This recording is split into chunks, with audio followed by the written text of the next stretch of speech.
All right, good morning, everyone. Thanks everyone who's here in person and on Zoom. I'm smiling underneath my mask because I'm really happy to be here and that you are here too. Thank you to Professor Bruce for organizing this fantastic conference and to Eric for the technical support and logistics. And especially to today's interpreters who are ensuring communication and accessibility for all. So this morning, I'm going to talk about Hype Media or Homewood Youth Powered and Engaged Media. I serve as the director of this program and also faculty here at the University of Pittsburgh.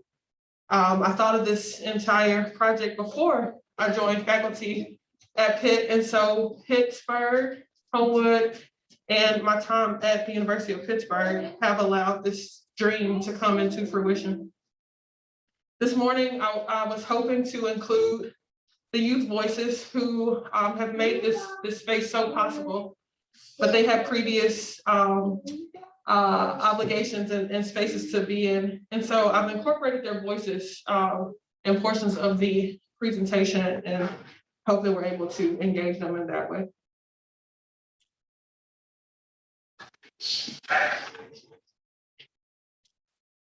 All right, so about Hype. Homewood Youth Powered and Engaged Media is a critical literacy program focused on youth-led story-making possibilities that respond to stigmatized narratives of Black girls, Black women, and Black communities. Since 2019, Hype Media has engaged 33 Black girls in the creation of digital media projects, ranging from a Black girl affirmation social media campaign, digital remapping projects, and podcasting. The digital creation has happened in the context of co-learning sessions for over 400 hours of engagement that aim to listen to and amplify Black girls' voices and perspectives. Hype Media is an innovative, multidisciplinary collaboration between the University of Pittsburgh's English Department, the School of Social Work, the Homewood Community Engagement Center, the Center for Urban Education, and the Homewood Children's Village. The goal of the project is to equip high school students with new media skills to begin to shift the narrative about their neighborhood and tell its story through their own lenses. And what's really important about these ideas of critical literacy is that we're moving beyond notions of reading and writing and really thinking about what it takes to name the things that you experience and that you see daily.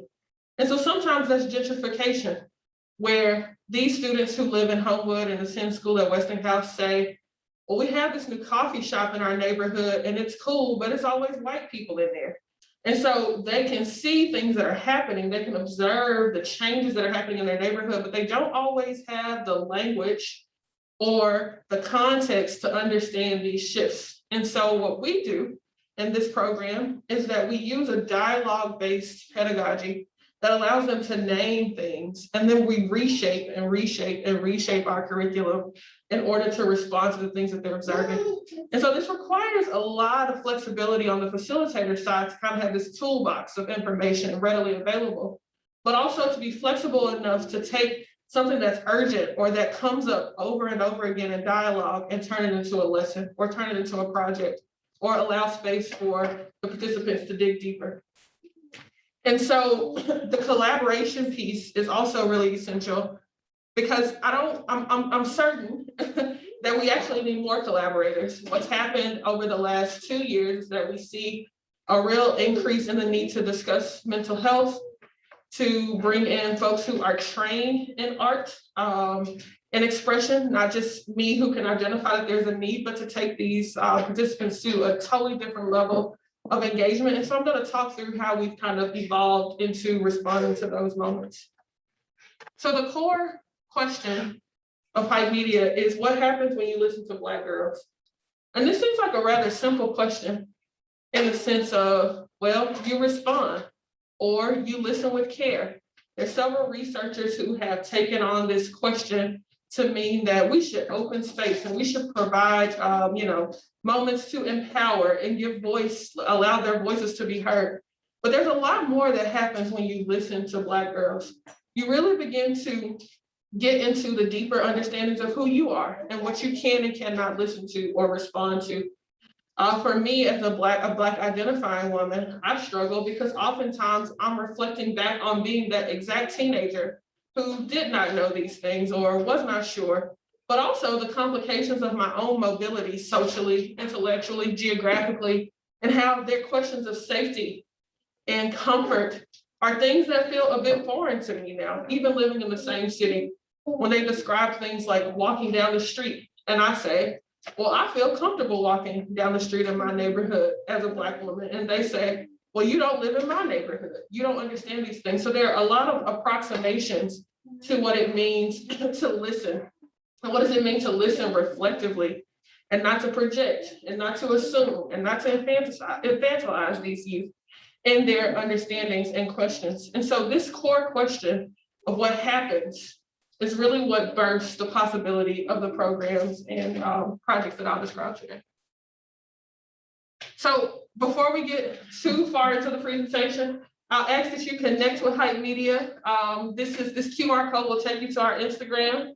It'll be up at the end if you can't do it right now. And those of you who are joining on Zoom, I believe you can still do the QR code on your screen, but on Instagram, it's hypemedia.pgh. And so this will help you kind of see the life and energy of this project beyond this presentation. So I have to make sure I shared it before we got too far in. All right. Should I check this chat? I just put it. Okay, great, thank you. All right, so what's really powerful about Hype Media as a digital project is that we don't start with the digital. There's such a big push so often in youth-led spaces to increase digital literacy, right? They're going to be using their phones, they're going to be using technology. My niece is 4 years old and she's in a preschool that has iPads, mind-blowing to me. But the truth of the matter is there's so much value in understanding the digital alongside the analog. Because when we truly think about the ways that we move through life, whether we are in digital spaces, be that Twitter, be that in coding and programming spaces, we're still a living human body, and the analog begins to exist simultaneously or parallel alongside the digital composing. And so we take the opportunity to take that dialogue-based exchange that happens in our meeting space weekly to move it to the whiteboard, to move it to sticky notes, to have an individual drawing moment, and then in collaboration, decide what needs to happen before we move to the digital. And what's really happening here is also this negotiation of the public and the private, that our semi-private meeting space is a space to collaborate, to question, to push back, to imagine more deeply, more broadly, before we share things with the world. And so what I'm showing here on the screen in the bottom left corner is a drawing that was on a whiteboard. And this was the first cohort of Hype attempting to decide what our logo would be. And you can't see the layers fully, but the coloration will help you understand it, where you see green and purple, and then there are pieces that are colored in. This is all through conversation of like, this needs to be here, make sure this is this way. What's really important here is also that they were beginning to understand the larger project of Hype, because Dejanay, who designed the Y, said, Dr. K, the Y has to come down to the bottom because the youth are the anchor. I'm like, you're right. And so they were understanding the power of the project and how it's constructed and how did it need to be represented. And as a scholar trained in rhetoric, this was a real, I attempted to introduce rhetoric in week 3. And it only took us 3 weeks to get it, you know? And I think this was such a powerful example of messaging and intention and even like color and time. So they really, really took this on. And I think very, very early in the process, I began to see that my vision of prioritizing digital storytelling, but also centering the analog and lived experience was something that could indeed happen. So this is the first group. And you'll see in this first team's makeup, mostly on the back row here are graduate students from the University of Pittsburgh who were enrolled in the course. And then there are the students from Westinghouse, all scattered in. And at this time, the cohort was representative of girls, femmes, gender expansive youth, and boys. There was no qualification for what it meant to participate in Hype Media through our partnership with a local nonprofit, Homewood Children's Village.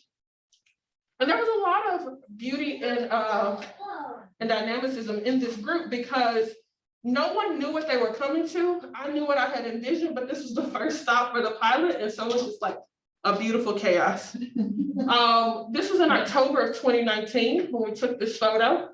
And when we returned in January of 2020, only the girls and the femmes returned. And I remember vividly the Wednesday after MLK holiday, they looked around the room and they said, Dr. K, it's only girls here. It's better this way. And I was like, okay, is that how we're going? And they were like, yeah, we're gonna be able to talk about more stuff. We're gonna be able to get more stuff done. You know, like girls should get stuff done. And I was like, I cannot disagree.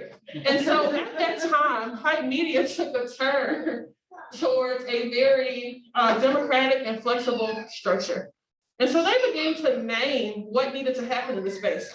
We need these type of snacks. We need to be able to talk about this. We should have these type of programs. We should go to these types of places. And so that's exactly what we did. We allowed it to be a collaborative shaping of space and possibility.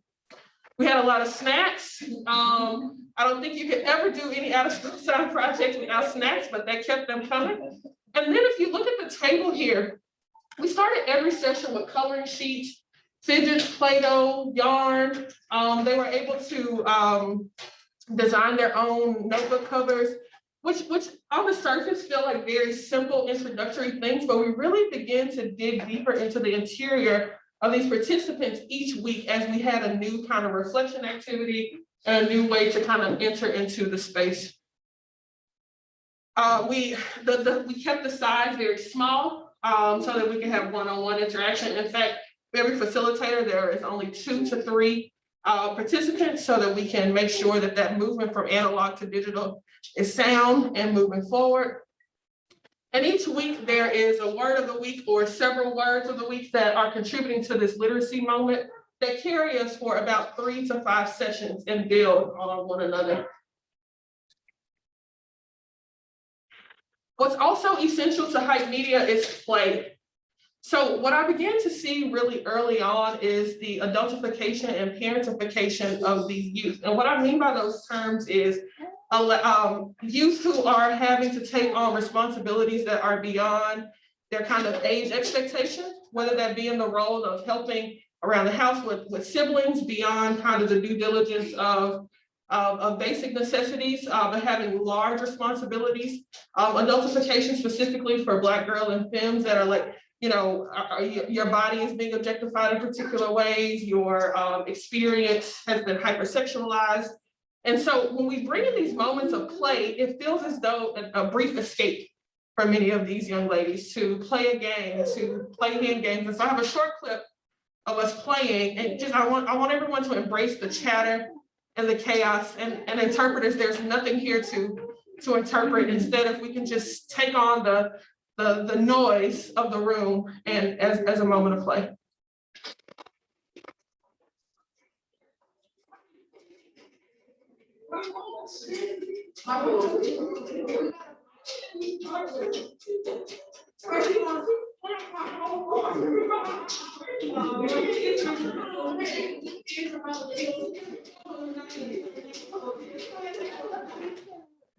So what's so important about the laughter and the joy in this moment is also reflected by the reciprocal learning moment. That oftentimes when we bring play into the space, the youth are constructing these opportunities.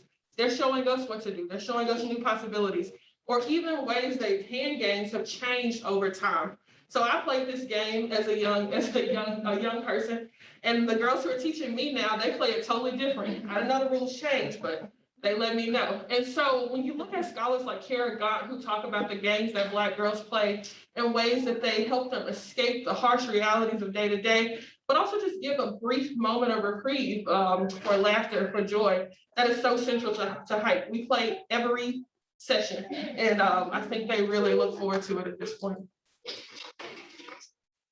All right, so just briefly, as an overview of hype media and how we frame the space. At the center here is how each hype session is organized. So we're thinking about community building, and that can happen through play, that can happen through check-ins, that can happen through check-ins about what's happening in school, what's happening in the world. At different points, we're asking the young ladies to bring in a current event article or video or social media post that can start conversations, something that they're paying attention to. Then the literacy learning moment, and we again think of literacy in an expanded way that's moving beyond reading and writing. So how do you put a name to or context to the things that you're experiencing internally or observing externally? Advocacy and organizing. Each semester, we're doing at least one digital-based project, one school-based project, and one community-based project. And all around that is the digital content creation that's happening on social media. As you move around each of the circles, you'll see the theoretical framework and the core values. Again, I can't focus enough on the responsiveness and the flexibility that's required for hype media. It can feel a little burdensome at times to have to adjust and adjust and adjust, but you really feel it when I see a young lady who, Teresa, who was introduced to colorism last summer, the term colorism, and how it just unlocked this moment of understanding of so many things that she'd experienced, and she wants to talk about it every week. You know, is this colorism? You know, now we're talking about misogynoir. She's like, oh, is that this? And, you know, it's just these deeper understandings and curiosities that can't always happen in the in-school learning space. So this is the power of out-of-school time spaces that foster community and open space for curiosity. And on the left-hand side here, you'll see our three kind of circular responsive outcomes of justice orientation. That being digital justice related to access, design, and amplification, social justice, and healing justice, all being kind of outcomes and outputs of hype. So as it relates to art and activism and finding home, one of our first projects in 2019 was neighborhood asset mapping. And asset mapping is not anything new to ethnographers, to social scientists, to folks who are thinking about community organizing and change. But to hear the youth decide what assets were was really interesting. The things that they didn't even know were in their neighborhood that we had to bring to their attention, or the ways that asset mapping allowed us to be introduced as facilitators to the neighborhood from their perspective. And so they gave us these walking tours by way of drawing, again in the analog, of their neighborhood. This is how I walk to school. So I pass the pool, I pass this corner store, I go here, I don't go on this street. My mom says I never should go on this street. And so we began to see these literacy practices of knowing and navigation that they had adapted from family, from observation. And this particular map, I remember this student saying, I never walk down this street by myself. It's cool to walk here, I just can't walk here by myself. And so how they come to know their space as it relates to safety, as it relates to community and what's needed to navigate. And so 2 short weeks after we completed asset mapping back in the fall of 2019, Carnegie Mellon University released a map and they purposefully excluded Pittsburgh's Black neighborhoods, one being Homewood. And so because we were bringing in current events once a week, the girls responded and they were pissed. I mean, literally pissed at the fact that Carnegie Mellon, just for approximation, is less than 2 miles from the neighborhood that they live in. And that this map down here erased them. And we talked about what it meant to feel erased and what then the map made clear. And so then we did some digging on YouTube and we saw the University of Pittsburgh had released a video listing the coolest neighborhoods in Pittsburgh as a way to promote students. And then because this course, this program is connected to my graduate course, and I have undergraduate interns, they were able to share their own personal testimonies of how they were told not to go to Homewood as students. And so we really unpacked all of these layers of what this visual allowed and disallowed. And as I said in the beginning, we moved from the digital to the analog.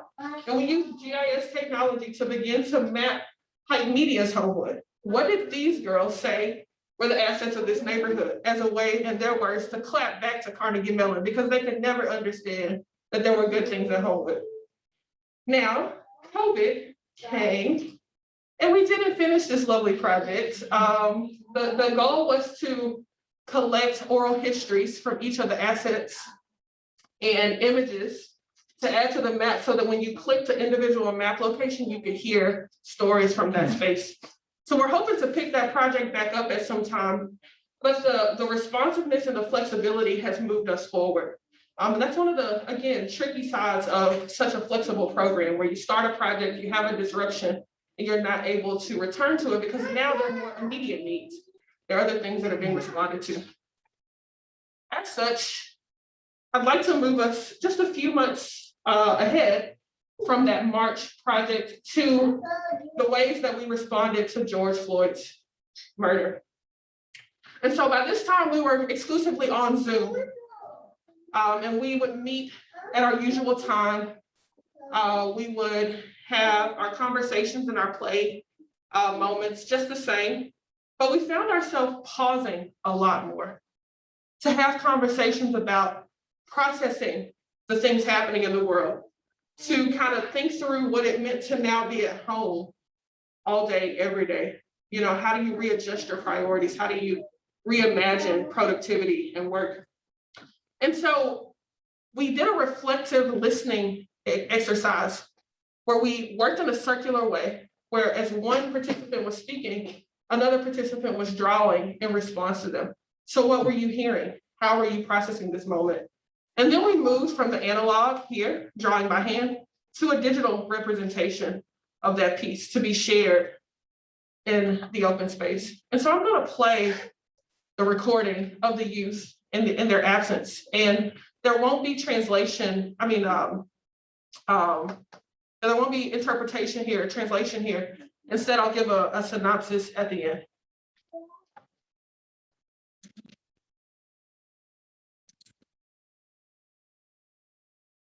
Okay. These topics are kind of hard for me to speak on, like as of right now, because every time I speak on them, I start to cry because this is actually painful and hurtful. It's not me, but as fellow Black people that have done nothing wrong, especially when they're cooperating and doing what's supposed to do in their arrests. How can you deny somebody's rights when they're doing exactly what you're telling me, like what you're telling them to do? And I watched George Floyd's entire video. It broke my heart. Breonna Taylor, really sad to hear about her. Like, she's a Black woman that got killed by racism. And the fact that Black people overlook the whole Black women and police brutality situation, it makes me sad because there are also people of color that die in the same way another Black man would die as well when it comes to police. I've been trying to repost, I've been signing petitions, I've been trying to do as much as I can, being the age that I am, to ensure that some type of justice helps. I have a petition on my Instagram bio for this man that did nothing wrong. And these type of situations have been going on for years, and a lot of people overlook these type of situations, and 9 times out of 10, people don't even care. So as Tati's responding, she's thinking through and actually talking through her tears of how sad these moments have been. She makes this reference to her age and how it leaves her limited in what she's able to do. Later in the conversation, Tati shares her mother's fear of her protesting. And she goes into deeper conversation of how she uses social media to do what she can from the perspective of her mother's fear and her age. That being sharing petitions, that being reposting things. And so again, these participants, these young ladies are understanding the ways in which they can be activists using their expression, their visual expressions, but also their voice, their activist voice. What really always stands out to me about Tati's drawing, so Teresa drew for Tati, And later in the 2-hour meeting, Teresa explains that the caption bubbles are tears, and that the larger and darker the tears, the more intense the feeling, right? And when there's no more room for tears, she just puts words because they just kind of hang there and they don't leave her. But this question of being born, being 15, and being Black, is that considered a crime, is one that came up over and over again for Tati. That am I going to be punished or killed just because of who I am? That this also queer identifying young woman feels as though every part of her identity will be a particular target and cause potential harm for her life. In the next response, it's going to be from Amber, and I actually drew for Amber. And so again, the reciprocity within the learning experience is that the facilitators engage with the youth on equal experience as it relates to creation.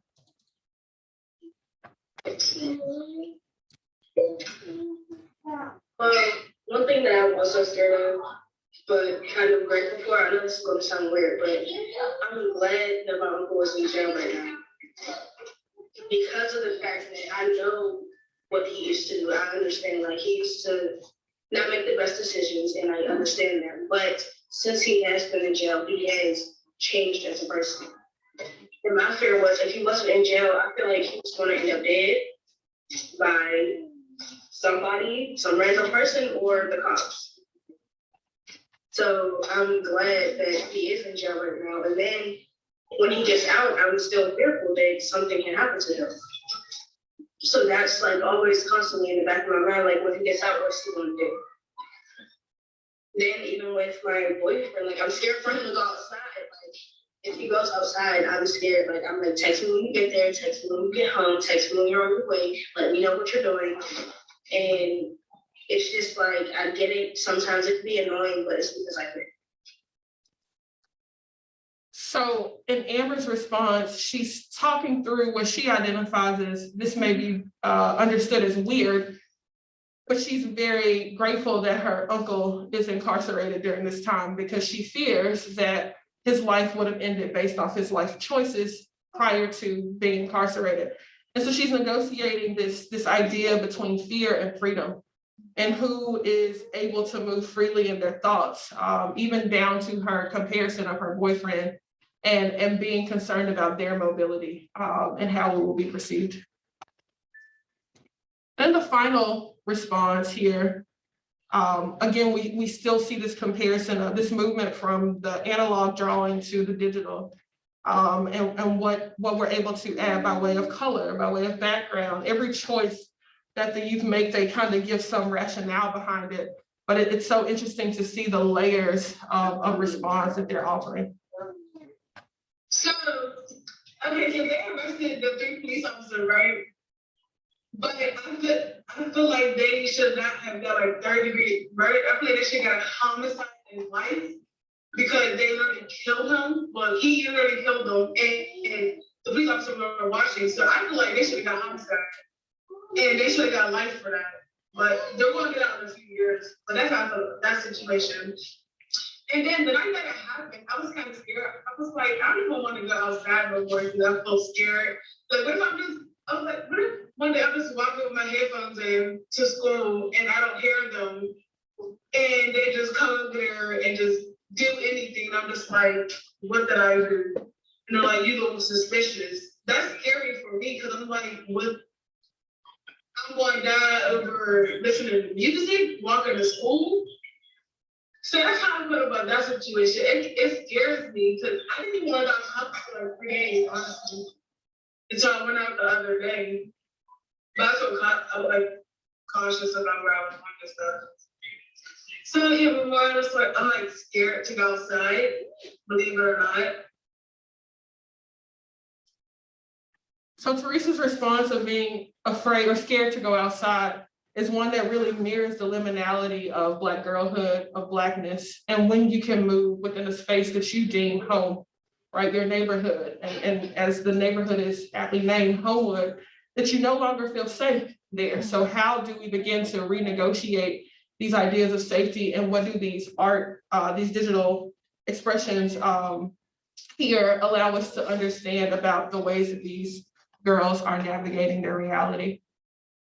And so where we are now is that we have a new cohort of HYPE members, and we're working on new projects. So our digital project is currently underway, where we are editing Wikipedia. We're thinking about the ways that their high school's page and their neighborhood's page is represented and what things need to be revised from their perspective. And then our school-based project is to change the girls' bathroom. So this is a photo of their bathroom, and they often describe their school as feeling like prison, and that the bathrooms and the lunchrooms are the most clear example of those spaces. And so we are together writing a grant to have funding to work with local artists to first paint murals on the walls with affirmations and empowering statements, to really challenge the administration to think about what it means to not have a safe space as a girl to go to the restroom or to feel safe and clean. And so I invite you again to connect with us on social media, to continue to follow our projects and to support the work of these young ladies as they attempt to express themselves in all their realities. So thank you.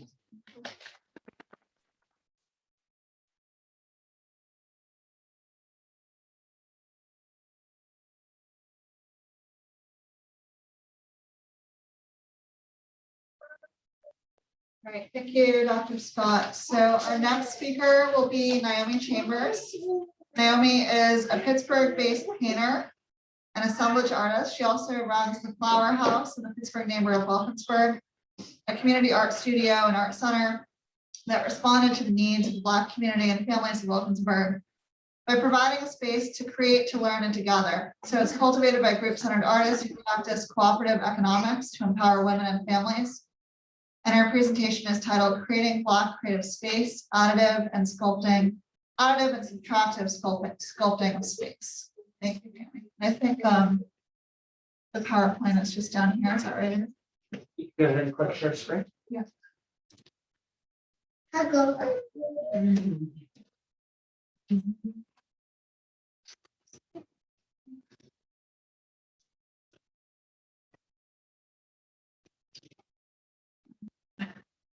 All right, thanks, Naomi.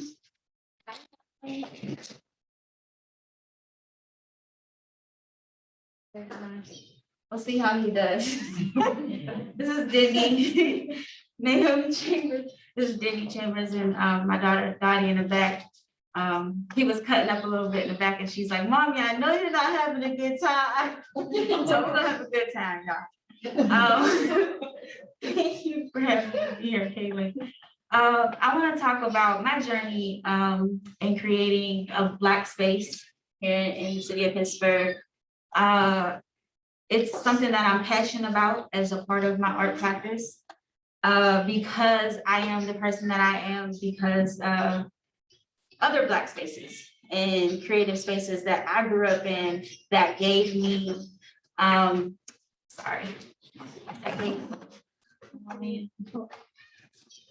Good man. He's gonna be all over the place. I promise y'all. Where is I can't come up. I can't come up. I'm trying to look into her presentation.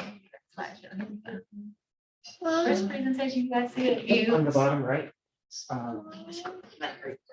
Okay, right here. Yep. Thank you. All right. And I say that I look at it as another one of my sculptures. I'm a painter and a sculptor. I didn't always look at it that way. But in starting that journey, I realized how much I don't know in every stage of what I thought I was going to do or hoping to do. And so I know for a fact that I want to help myself. And I am a Black woman. And I know the things that I had to go through in life. And I know that it could have been worse and it could have been better. And I know that I belong to a community of people that have endured so much.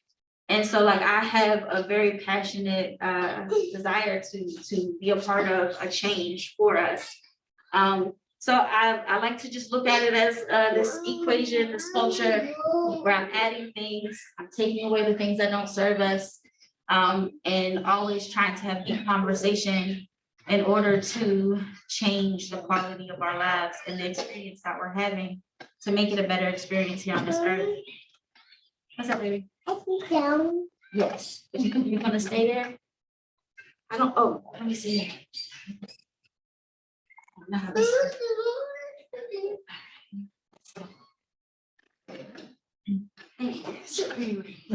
All right, so first we want to talk about the space that me and my partner and 5 other artists started in 2016 called Firehouse. That is my daughter, the one in the back, in the space doing some movements with her father, who is also an artist. Us starting this space was twofold. He will tell you he had a pretty tumultuous childhood, and the one thing that kept him going was his sketchbook. And just like whenever things got really tough, he would just clock out and just draw. And you can tell that he is a lifelong drawer because his skills are really strong. And then the other artists are our friends and culture makers that we knew and loved that also felt that they needed more from the Pittsburgh community as far as like, hey, we don't have enough money to buy art supplies. Hey, we don't have space. We don't have studio space. We don't have this. We don't have that. So we kind of pulled our money together, our family and friends' money together, and opened what would be a personal studio for ourselves. But we also wanted to open the possibilities for other people in a specific community to also come in and learn how to create. Or to know that they had the option to create. We wanted it to be an everyday thing for them, like it was an everyday thing for us, whatever that form of creation was. And that was for them. We wanted them to be able to determine that and just give them the space that was not their home and not their school to be able to do that in. What? And this is Dani. In Tarnell, this is us in the Wilkinsburg Sun when we opened, and they were very supportive. The community was very supportive of us. And this is our mission statement. We no longer have a physical space. In 2019, our landlord, we had a dispute with our landlord, and we ended up deciding to, move on and try to look for another space. And we didn't find another space. Not because there wasn't one available. We just realized that there was a lot of work that we still had to do for ourselves first before we could properly serve the community. And also I was pregnant. So with this guy. There's just a lot of work. But Firehouse is a community art studio and exhibition space ran by a collective of artists and critical thinkers that focuses our activities on empowering Black families through arts education. And it was important for us to focus on Black families as a whole because we felt like the youth that came to us all the time, they would always have asked us questions about their parents, like, can we do this and can we do that? And we just wanted to be able to effectively be a part of everyone's life in some way. And being that we had our doors open, we always had our doors open, I would tell you that just about any type of person you can think of would just come in. And it was interesting that like we would get so much from the people that came in just as much as we think that they possibly got from us. When we open our doors, sir, we have to stop. When we open our doors, we promised that we would make sure that we would always allow for the structure to be flexible because it wasn't my neighborhood. We were in Wilkinsburg and I didn't grow up in Wilkinsburg. It was my family neighborhood. Like most of my nanas and my aunts and uncles lived there. But I also wanted to make sure that we weren't just like walking into someone's neighborhood and just like determining what type of services and things we would provide for them. We wanted them to determine that. So one way that we determined that was we allow for them to do their own workshops and things for free in the space. And if it was something that they were making money from, we would take a 20% from tickets or whatnot. But for the most part, we tried to keep it kind of something that they would come in and use, or they could just rent it hourly. And we kept our rates lower than everyone else, all the other community spaces, for that reason. Okay, so let me see. And we, oh, do you want to do that? I don't think we tried to get him to do it. Yeah, he's like not.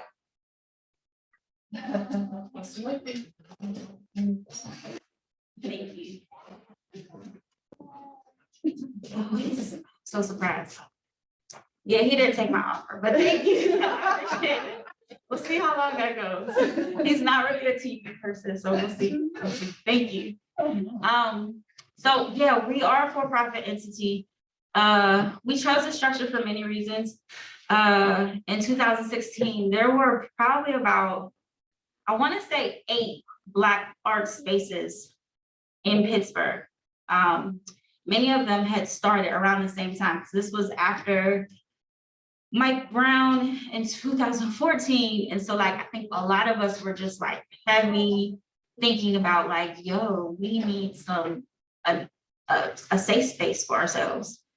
So it was just like a common in the atmosphere type thing here. And so about 5 of them opened. And so we realized that we were going up against a lot of our friends for funding. So we wanted to try really hard to figure out other ways to sustain ourselves so that we wouldn't be competing, and there wouldn't be that negative energy between the organizations, because every community needs a flower house or a peace of mind was another one in our community. So we always wanted to try to be creative with how we got our money. And so this is me thinking in 2022, what Flower House will be when I reopen again.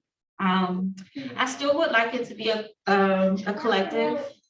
A collective was my partner's idea. I'm not big into collectives. Originally in my life, I'm someone who doesn't ask for help as much, even though I'll need it. And so being a part of a collective taught me how much stronger that I am with other people and how much more sense it makes to have a group to do things. So the roles that I'm looking to have in the new, I guess, Flower House 2.0 would be the administrative or an accountant arm, a mother whose duty is to oversee and cultivate the space, nurture the space. That was one thing about Flower House that was really special. We did have that mothering energy in the space, and that was me. But in the new Flower House, I don't know necessarily if that will be just me. I would like, maybe a cohort of mothers, a Black love minister, just someone to literally preach love within the space. A studio assistant. We had the best studio assistants at Flower House. One that is very, very close to my heart came in once with a friend, and that's when I met her. And then she came in again at about 10 p.m. on a Saturday night. And like I said, when people walk past, they see our lights on, they come. And she was 7 years old. And I said, what are you doing? And she needed somewhere to be. So she would come about 6 times a week and chill with me and learn new techniques and do her own work and help me with my work. So she was really, I love her a lot. So a studio assistant / youth member, a studio library manager. We had a great library at Firehouse, which I'm really proud of. And so I would like to have have more attention on our library coming forward. A researcher, artist that doesn't live here in Pittsburgh. A person that loves to feed people. That was big at Firehouse. The children would come to eat. Even if they weren't gonna stay, they would at least come to eat, which was awesome. Originally we would have like, you know, the snacky things that all the children like and love.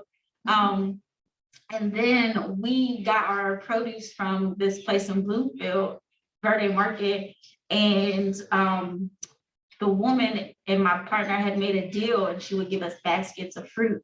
And so we started like putting the fruit in there and a little less of the snappy stuff. The fruit would be gone. So it was something that they were definitely wanting. And then an investor or exchanger, someone to make us more sustainable. But I gotta figure out what types of investments we feel comfortable being a part of. So these are communities in our audience. I told you Pittsburgh Black families. And so Pittsburgh Black families, I want them to be able to express themselves. I feel like they don't have an outlet a lot of times. I've heard people describe, I'm born and raised here, but I've heard people describe the Black community here as having like a black cloud over them. So just giving them something spiritual. Oh, sorry. Okay. But outside of just the Black community, the brokenhearted, people who are joyful, the ready, the overworked, the clean, the stubborn, the silly, the earnest people, the honest, the sharers, and no matter what, how they describe their demographic, people that are looking to become healthy and thrive are people that are our audience in our community. This is one of our movie nights. There goes Dani with her little Lucy fade. And so the movie nights were on Mondays. They were really amazing. They were headed up by the guy sitting on the stool, Terry Gibson, who has now moved to Massachusetts. That's another thing that I had to learn about a collective, that they ebb and flow. And don't feel away, because it's the energy that will sustain the group, the ebb and the flow. So Miss Tara and Nora, they were two of our founding members. Yeah, so I think this was a movie about grace. I'm not sure. This picture means a lot to me. This was, I'm not here, but this is my family. They gathered there for Thanksgiving one year, and they came from all over New Jersey, also Maryland, Texas, for Thanksgiving. I was actually at my partner's family's in California, but just being able to have a space for my family, period, that they could all fit in, meant a lot to me, to be able to provide that for them. That's my sister-in-law, is Kilo Luckett, curator here in Pittsburgh, who also has a space that is very important to me. And she's always telling me that looking forward to me reopening Firehouse, telling me I need to get back into it, get back to it. So I'm working on it. My sister-in-law also has a space, that's why this was. My sister-in-law, Dale Chambers, also has a space called Yayo Arts in St. Louis. She has taught me a lot about holding space as well. Her space has been open since 2013, and she's been a big help on helping me, figure out the ins and outs of maintaining Firehouse. This is visiting artist Ben Jones. Don't do that. This is one of our members' babies. He would hold Collage Nights, which was one of our most popular events that people would come to on the regular. We tried our best to have scaffolding events where it's like, you know, we would teach people art, but teach them things that they already know, and then just watch them like want more and, you know, ask and increase their practice in different ways. So Collage Night was like one of the easy ways, just have the wine and the drinks and have all the good magazines, and we would have so much fun, so much good conversation. One of my favorite events. And the founder of that night is Dakari Akil, and he has also left us for for LA, but he's doing well. I think he just did a collage for Netflix, so he's doing really good. This is one of our outdoors. We would have, we would go to a community center and do their arts programming for them. So we did a lot of PopIn events too, which is now the new mode that I'm going to be working through in the next couple of years until I figure out physical space. But that was really effective for us because we got to, you know, meet new people, bring people to Wilkinsburg. But yeah, this is us taking advantage of the good weather, which is always important. This is one of my favorite pictures because the young lady was really getting into it. We were just making like robotic and spaceships out of this old styrofoam. That's another thing that was really important to Firehouse. We believed in teaching children about, you know, reusable materials and the 3 R's, so that, you know, we can work on changing our spending habits and just doing better for the environment. So she was really getting into it. She was doing a whole like rhythmic dance while she was painting her styrofoam. And as you can see, all the pictures, you'll see the space take many different shapes. It was important for it to be a modular space. Like we tried to keep it just open and bring out tables and chairs depending on what was going on. This is just a meeting. We would have these Sunday meetings that were really important to my arts career now. It kind of shifted me into a new mindset, but the Sunday meetings were basically strategic meetings where we would sit and talk about the Black community, and we would do SWOT analysis, and we would figure out like, you know, what are all the resources that are available to Black people depending on what we need. So safety, security, if you needed diapers, where do you go? So we made lists of like all the resources that are out there, and we tried to keep so like legal things. It was really a moment for me to learn about how to be effective in helping other people and meeting people where they are. This is one of our pop-up events that we held outside. We tried to keep things, like I said, simple. So if we were doing an activity, we would use stickers, we would use things that, you know, people knew already. And like I said, we would focus on trying to expand past the simple things. These are the partners that I'm looking to work with. Should I do this again? And it's everybody. Everybody in Pittsburgh. If you care about community, we do too. And that's where I feel like we should be our common start. And focusing on resources is very important to Firehouse. We are an art studio, but you can't make art if you can't eat. If you can make art, maybe you can figure out ways to eat. You can figure out, maybe you can buy these ingredients, so 5 ingredients less, because you're creative enough to figure, you know, out other ways to do things. So just like opening that creative dialogue within yourself is what Firehouse is.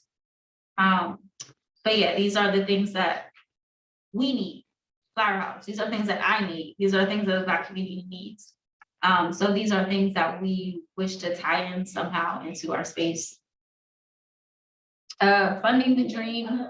So I told you foundations are something that we don't want to lean on. But yeah, if you're an artist that is a part of Firehouse, some of your work, you know, when you sell work, we do want you to, you know, be able to give the space some of that money, whichever you feel, however you feel is a good amount. Teaching the fuzzy idea curriculum was just something that I'm working on, about ideation and teaching children how to live within their minds to create things. Stock investments, still fuzzy about that. I don't, there's, yeah, anyway. Airbnb, a YouTube channel, wealthy friends and corporate sponsors and partnerships. Spaces that have created space for me. So the spaces that have given me my start as far as like the way I think about things. So Studio Museum of Harlem, which I think I didn't always think about it, but for the most part, you know, it started off as a studio and has expanded to so much more. Project Real Houses, which is one of my like hands down favorite things to think about and research. Just because, like I said, they also expanded to so much, including like homes for mothers. I also like the fact that they have a research arm called Sankofa. I'm sorry, it's called Sankofa Institute, ran by Asada Richardson. And they literally try to be on top of the things that are needed, the things that are working, and change the things that aren't. So it's that sculpting process that is a part of their institution that I like. The Heidelberg Project, which is its own, I like the Heidelberg Project so much because it didn't start as something that was looking to create this massive organization. It started with 3 people that were like, hey, I don't like the fact that these homes are just sitting here idle and looking like this. Let's make it beautiful again. So I like things that start from different intentions, I guess, sometimes. Lauren Holston's Summer Everything in California, Shadow Lounge here in Pittsburgh, which gave me my start as far as like being 15 years old and walking into a place with young people that were creating space. That was a first for me. Being around so many artists and knowing that, oh, I can be an artist. At 15 years old, wrapping my brain around that because I didn't know a lot of artists. Alma Lewis by Kilolo Luckett, that is giving artists space and time to really dig into their practice, which is very important. Boom, which held space when we didn't have a lot of other spaces. Black Box Test, which isn't a space, it's an exhibition, which was a space for a very short amount of time at the August Wilson Center by Jessica Moss, that asked a lot of questions about Black space and literally was a space that could only be entered by Black people. And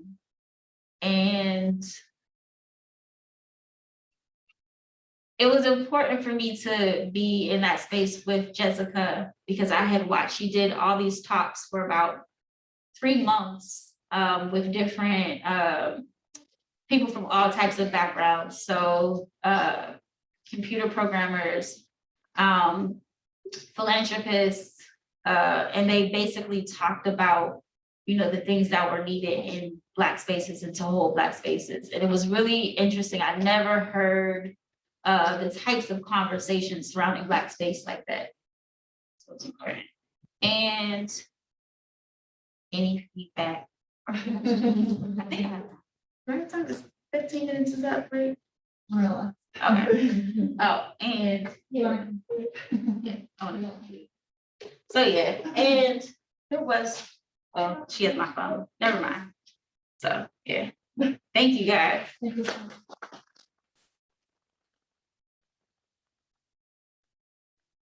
Yeah, thank you for the feedback.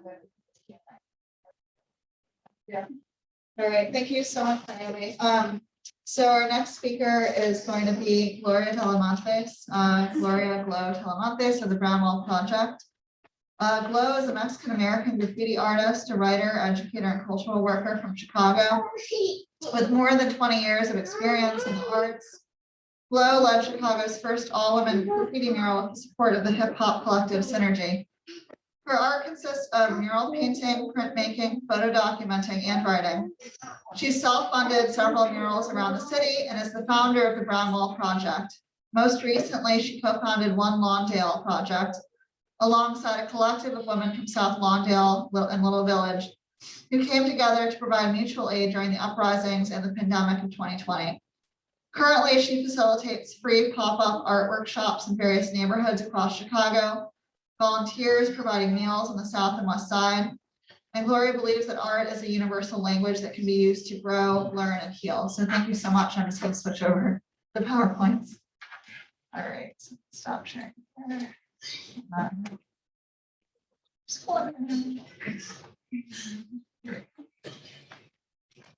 Talking about my depth perception from this angle as well. Thank you.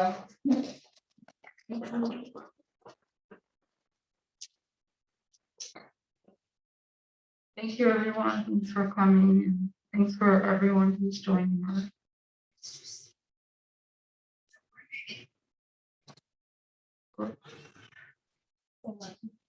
Going all the way through. One over. Other way. This Other one. way. One more. Yep. Yep, this one. There you go. Okay, so thank you for having me.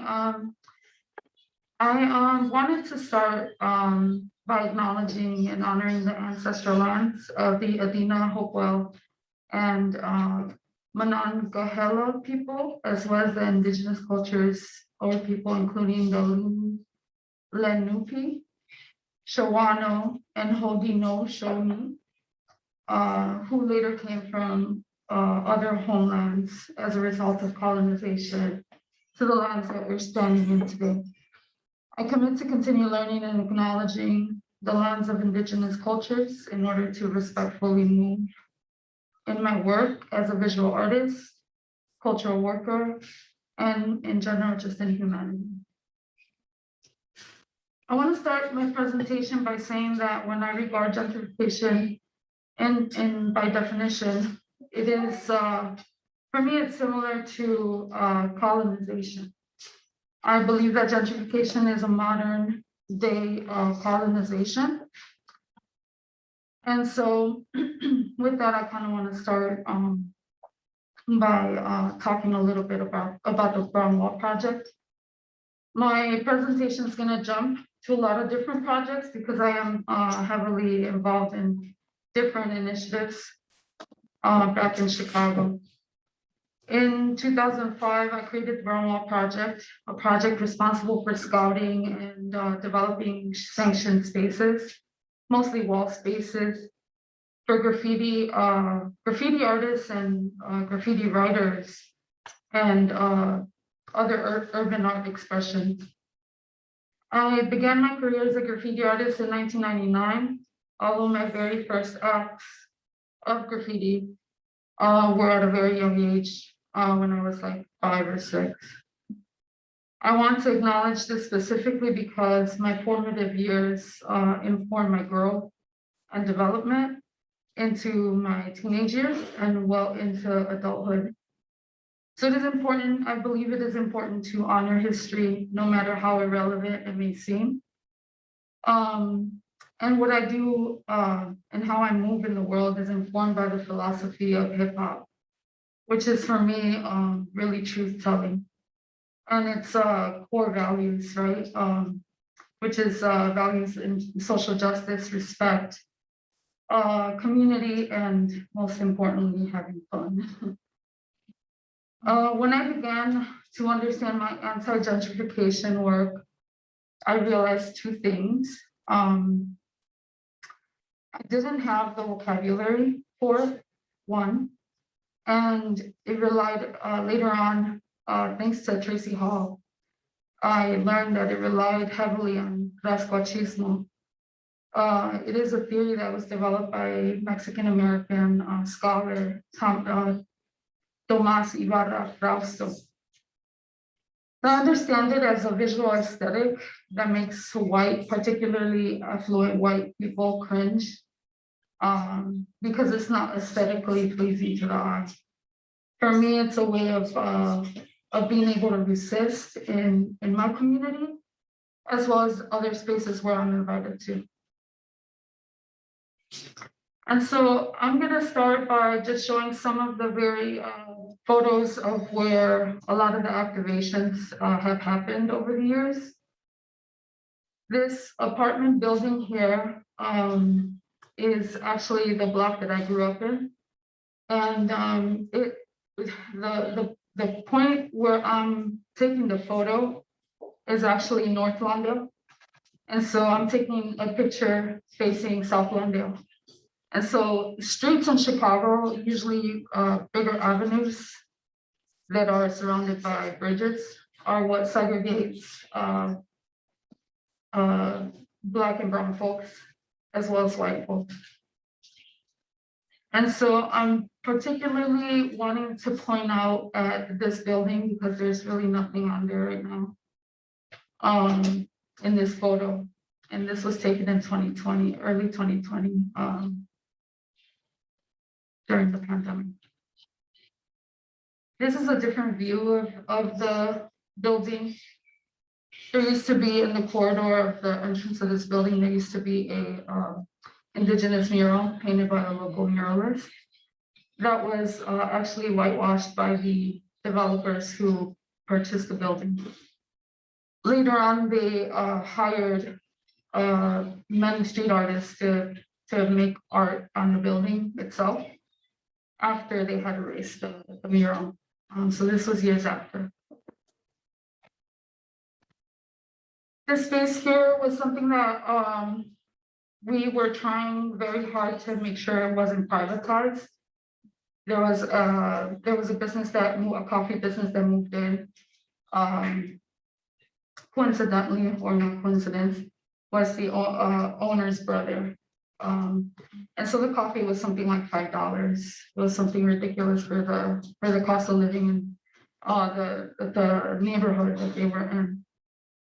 And so we made many complaints to the municipal politicians who in our area, I guess are called aldermen, alder people.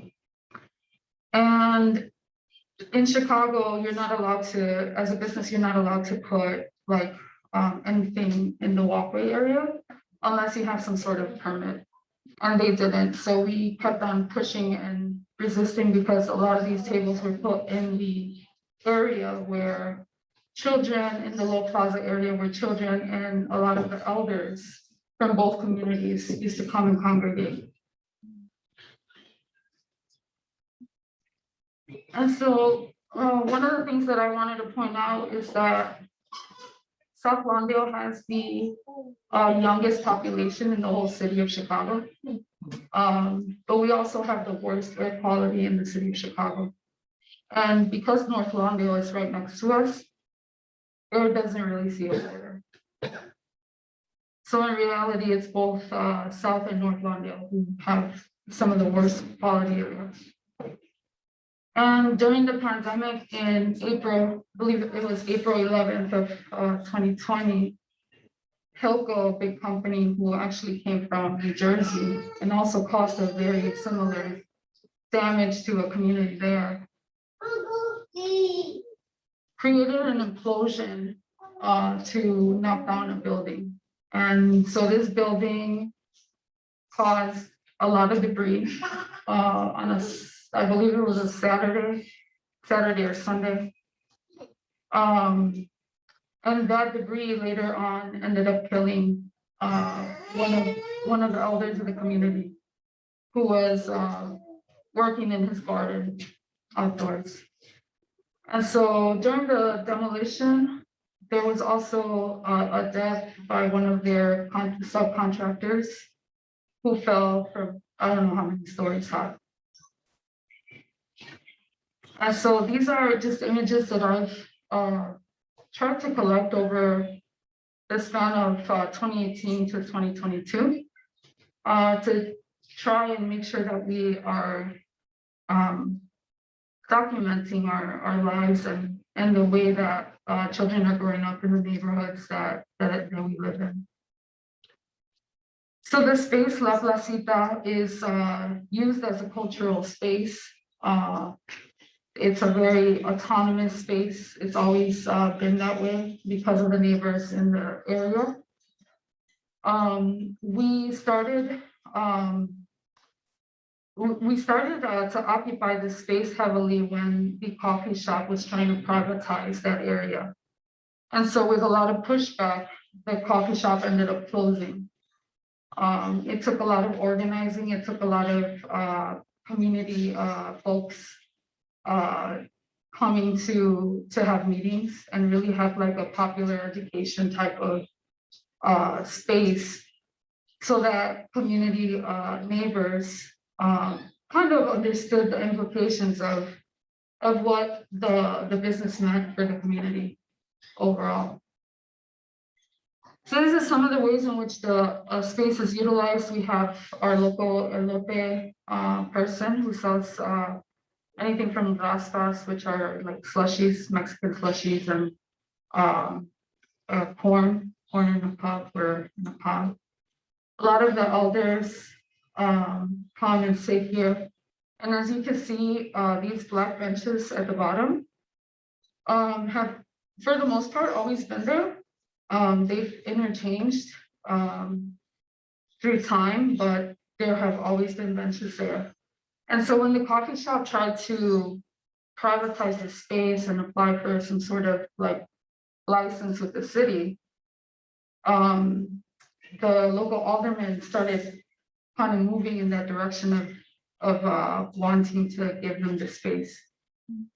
Because there was so much pushback, it didn't happen, luckily, but however, it did get to the point where they actually removed the benches.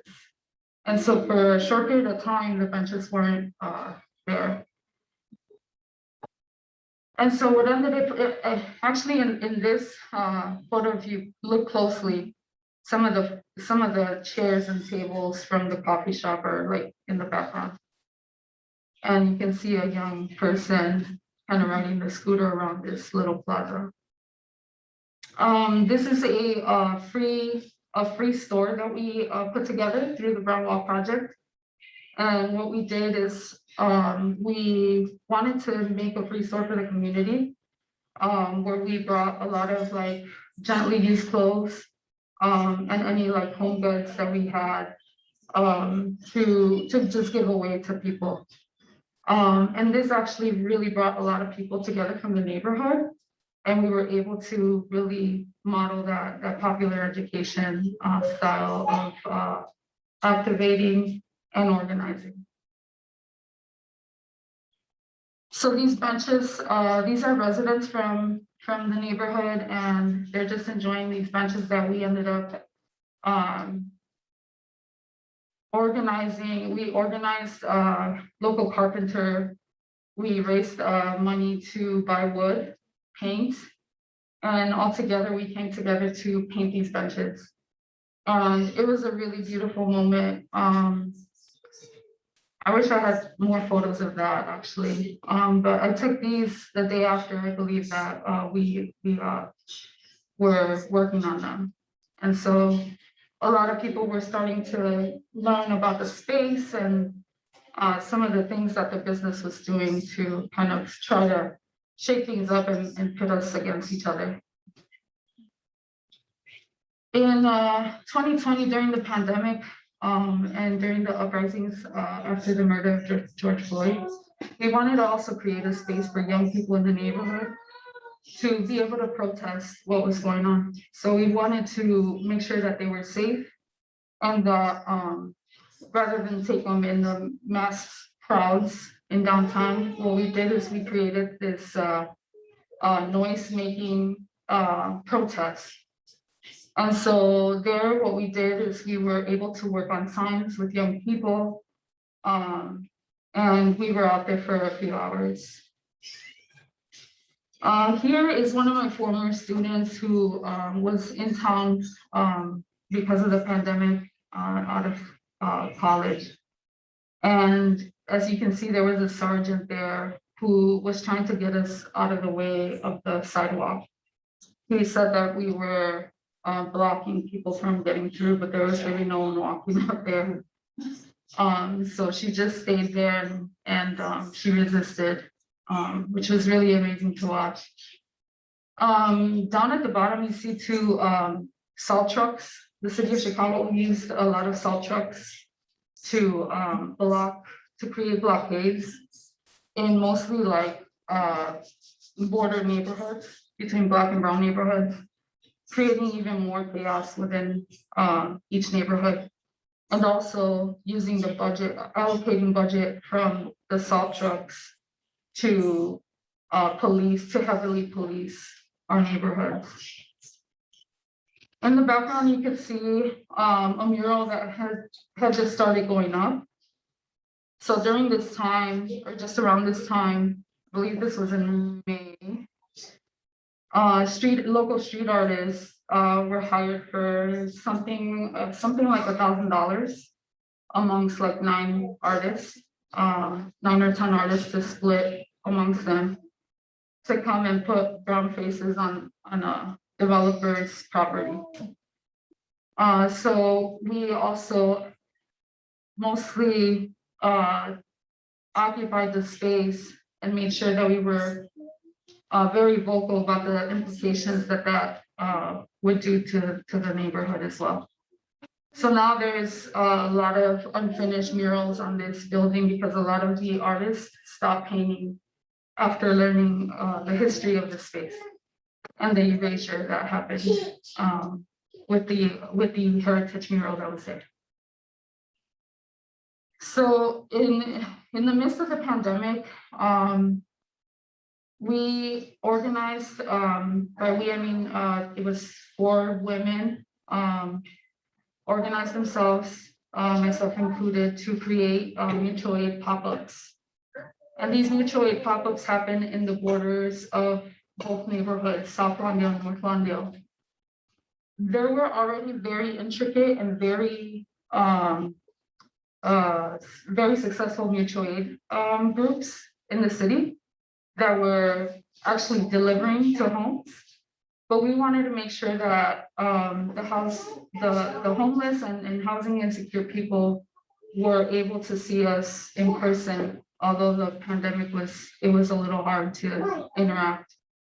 But this space also served as a way for us to get to know each other and also talk about some of the things that were happening in the neighborhood. So during the pandemic and during some of the uprisings, there was a lot of gang conflict, and it was a lot of gang racial conflict. So it's very complex, right? And so in the midst of people shooting at each other, there was a radio leak of this Chicago Police Department that said, let them just kill each other. And so this really caused a lot of fear, tension within the neighborhood. There were a lot of Black neighbors who couldn't come out, who were afraid to come out, who were actually forced to crash in some instances because there were people throwing bottles or bricks at them if they were entering South Lawndale. And so it was something really heavy, but we managed to organize ourselves and put together a intricate team of people from Khirsten, which is maybe about a block east of South Lawndale, all the way to Pulaski, where folks could see when you would come out of the train, and we could be in communication with each other, making sure that our Black neighbors were safe. We also put together a team to organize grocery store pickups for anyone who didn't feel safe to come out. Through this work, we called it the One Lawndale Initiative, which for us, for women, became a way for us to use our art skills and bring people together and create these images on places where there were boards. This particular space burned, had burned like during the pandemic. And we used this space to activate it because it was so close to both neighborhoods. And so through the philosophies of hip hop and graffiti, I was really able to navigate a lot of this work and think about different ways to kind of approach what was happening. This one here is in color, the other one's black and white. And so North Lawndale and South Lawndale, just to give a little bit more context, was at some point just Lawndale.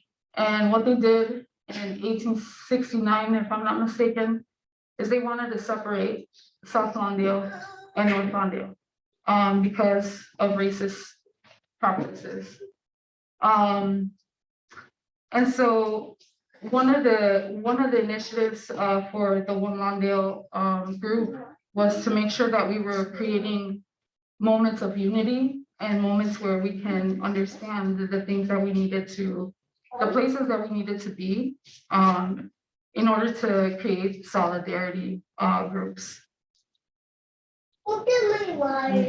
So fast forward to now, I'm currently teaching a group of about 10 students about this work, and they're creating a few projects based on the work. One of them that they started with was a zine. And so they each are taking on these small projects, and everyone's doing this small, very DIY zine. This student here did his zine on unity and uses like the views of the neighborhoods to kind of like identify them. And there's actually a few students who are working on recipes, collecting recipes from both neighborhoods to create a book and a recipe book. We're looking to hopefully, this is through the Lawndale pop-up spot, which is a container museum in North Lawndale. And I'm not doing it any justice by not saying more about it because it's just an amazing space. But you can definitely look them up on Instagram. They have so much work that's just so important and necessary. And so they had reached out to me to teach this group of students that actually go to the Alternative Network High School, just a block away from my place. This alternative high school was the building that you saw earlier. They had to sell it for whatever reason, and that's when the developers bought the building. And so interestingly enough, this is the first time that I've been able to work heavily in my neighborhood the way that I have. And it's been amazing. I've been able to work with a lot of neighbors a lot more closely now that the pandemic is kind of like up and down, mostly down for the most part right now. And so what I'm working on is collecting oral histories of people reacting to artwork and involving them in the process of finding slogans of things that they want to see in the neighborhood. And so these are two gentlemen who actually stopped and engaged with us while we were painting. And we were able to kind of ask them questions of the things that they wanted to see, and in hopes that we can activate spaces for everyone. Fast forward to last summer, I worked with various groups. I worked with a lot of young people, but I also worked with elders and created these workshops that were very easy to kind of manage, where we use texture spray paint to weave through paper. And so these weavings I collected them. And so this summer, if all goes well, we will have a woven together themed mural in a different neighborhood that is also separated by viaduct and is segregated. It's Englewood and Bethlehem Yards. And so this was an intense process because it required a lot of engagement during the time that we couldn't really, get together indoors. And it was all weather permitting, of course. And it was just, it was really fun, but it was it was very difficult to manage. It was something around 20 workshops in the summer. But there's a beautiful design that hopefully gets approved soon to be able to create that mural again with the community. This is my most recent project. It's also a storytelling project. It's called Remembering Ourselves Whole. And a lot of my work with the art workshops are intended to help us heal in community. And in that sense, I wanted to talk about my own healing journey. And it's always ongoing. And some of these phrases are phrases that friends have told me, phrases that I've read, phrases that have helped me heal through time. I went through a lot of loss during the last 4 years, and not that anyone else didn't. It was just a really heavy time. I went through the loss of a divorce. I went through loss of family, 3 family members, 2 friends. Found out my father had stage 4 cancer. So it was a really heavy time on top of the pandemic. And so these phrases actually, the "you are enough" phrase is actually a little sticker that I have on my mirror in the bathroom, which weirdly hasn't fallen off since I put it on there in 2017. So I just clean around it, but it's just really interesting. It just hasn't fallen off. So I always tell people, like, it's gonna fall off when I don't need it anymore. When it's like, yeah, so I'm ending with this because it's really important for me to engage with community. I really enjoy the interaction, but also the response of the work. I think it allows me to kind of have an idea of what the work is doing and to see if the intentions that are being put out are actually working, if it's something that I need to continue doing. Typically, if I have a response that's not very well received, I try to shift my focus. But I wanted to focus on these frame-like pieces and put them in places around the neighborhood on the west side to uplift other people in hopes that it would help them as well in whatever journeys they're taking within themselves. And so this is actually going to be unveiled next week, Thursday, in Chicago. And I'm really grateful for the people that I have gotten to work with in the last 20 to 25 years. One of my mentors, Miguel Aguilar, came. I saw him tweet this quote, standing on the shoulders of giants. And that really resonated with me because I feel like all the women who have been in my life have really helped me to become that conduit for arts and healing with community and doing the work that I do. But this is just a little piece of all the things that are happening and the ongoing work that's happening in Chicago. I want to acknowledge as well that the get some rest is like something that I feel like we don't do enough as women, especially Black and women of color. And one of the things that helped me a lot was the NAC bishop, Trisha, who's actually coming out with a book very soon that talks about rest being resistance. And I'm very, very much like believe in that. And I've been able to kind of adapt to some of the learnings that she has gifted us with. So I wanted to acknowledge that. And so I think for the sake of just time, I just wanted to add as well that a lot of the times working with young people, I do get to work with a lot of young people. For me, it's important that I'm working with them in person and also in real life scenarios.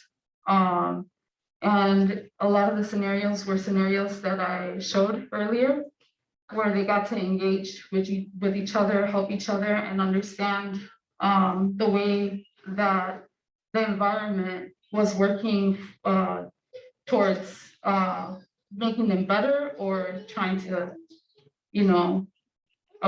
further oppress. So these have been really, really amazing projects that have come up through time and just through these experiences, whether good or bad. And so, yeah, I just want to thank everyone who has helped me along this crazy journey of art. Thank you.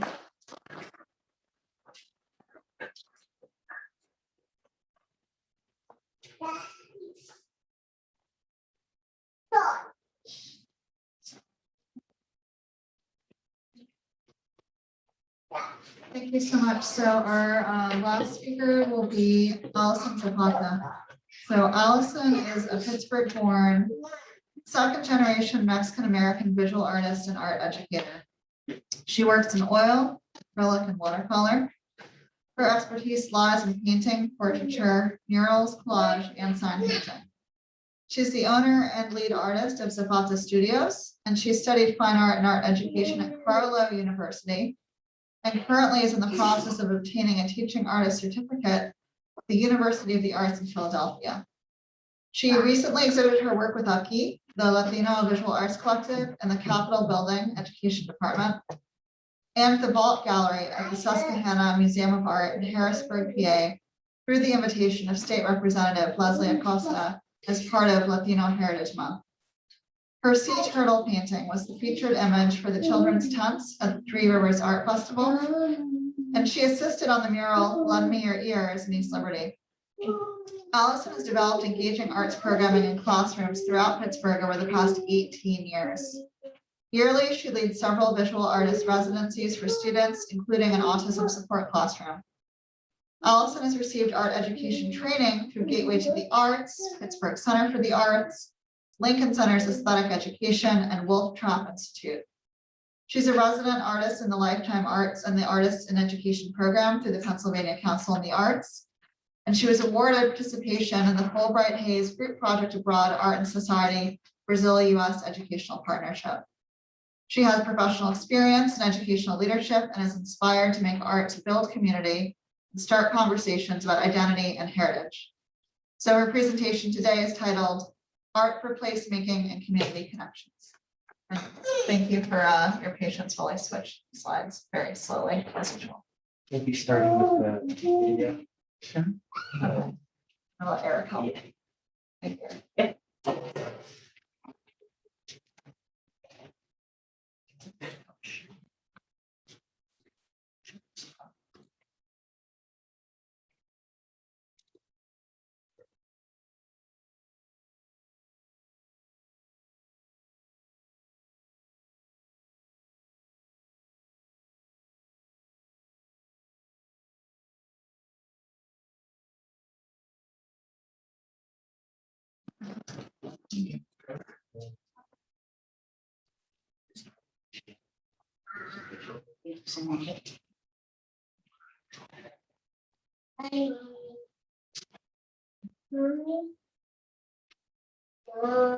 Okay, thank you so much. I want to thank Gloria, Khirsten, Naomi for your amazing presentations. That was really very inspiring.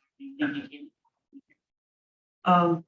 So yeah, I'm very excited to share what I've been doing, primarily focusing on the arts education program that I have with the Latino Community Center at Beechwood Elementary, which is in the Pittsburgh Public School District.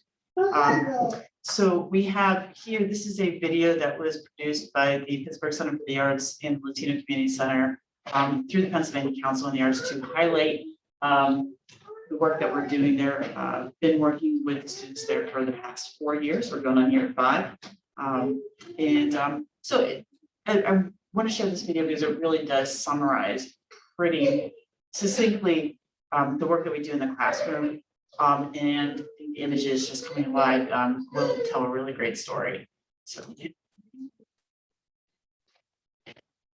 So we have 20 students that come here every day, Monday through Friday. All of the students in our program are Latino youth, and they're in pre-K through 5th grades. For the most part, the students who come to our program have an achievement gap. They speak Spanish in their homes, so some of them came to school not speaking English. That immediately sets them back a bit because they're learning English on top of learning how to read, learning math, learning all of the same things their grade level peers are learning. I wanted the highest quality programming for our kids. Alison and Dani are known in the community for their talent. We're very proud of that. They connected us to the arts, talked about the artist in residency program.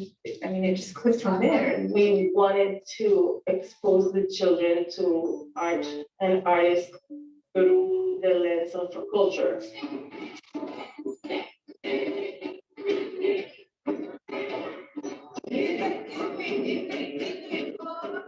We love for them to realize how wonderful their songs and their culture and their traditions are, and just like find that connection. So if they ever feel like they don't belong, they have something to connect. We want them to be truly bilingual, to keep their roots intact. So that's what this program does, is it shows our kids that you come from these beautiful countries with this beautiful culture, and you can continue that here. I think that it's really important for young students to have access to the rights of getting just comfortable creating, getting their ideas from minds out, and they're manipulating objects to form a new thought, form a new idea. Those thought processes go, they become more internalized. They remember the information. It's much more effective to teach kids through hands-on art making than it is for them just to tell them about the experience or just show them pictures. So the school has almost 400 children, and about 20% of the students speak Spanish as their first language. We need more Spanish speakers in every walk of life. And I'd say we have a population right here in our own schools if we would grow it. And if we grow this population, these are the people who will be working in Pittsburgh and will be bilingual. Soy Pittsburgh stands for supporting our youth, Pittsburgh. In Spanish, soy means I am. So it really translates to like, I am Pittsburgh. Because our youth and our kids, they're Pittsburgh. One of the things I would say about Pittsburgh Center for the Arts is one of the main reasons that we ever got into the partnership was because we wanted to do something that would unite our community. We not only had a Spanish-speaking population, but we have a lot of different students from lots of different countries coming to Beechwood. So arts was one of the ways we wanted to build this unity. And in the last 10 years, we have produced, unbelievable art. Today we were painting a map, and we were looking at a paper to see what maps we were gonna do. They were fantastic. And we compare them to the original cohort masks compared to what they made, and they nailed it. It's really good. The artist in residency program has been a wonderful experience working with school. That's why we keep doing it.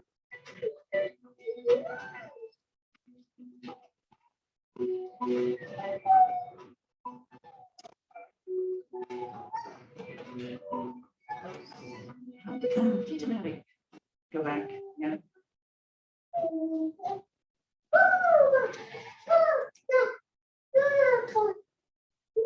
Yeah, I'm gonna call it right now. I think I found these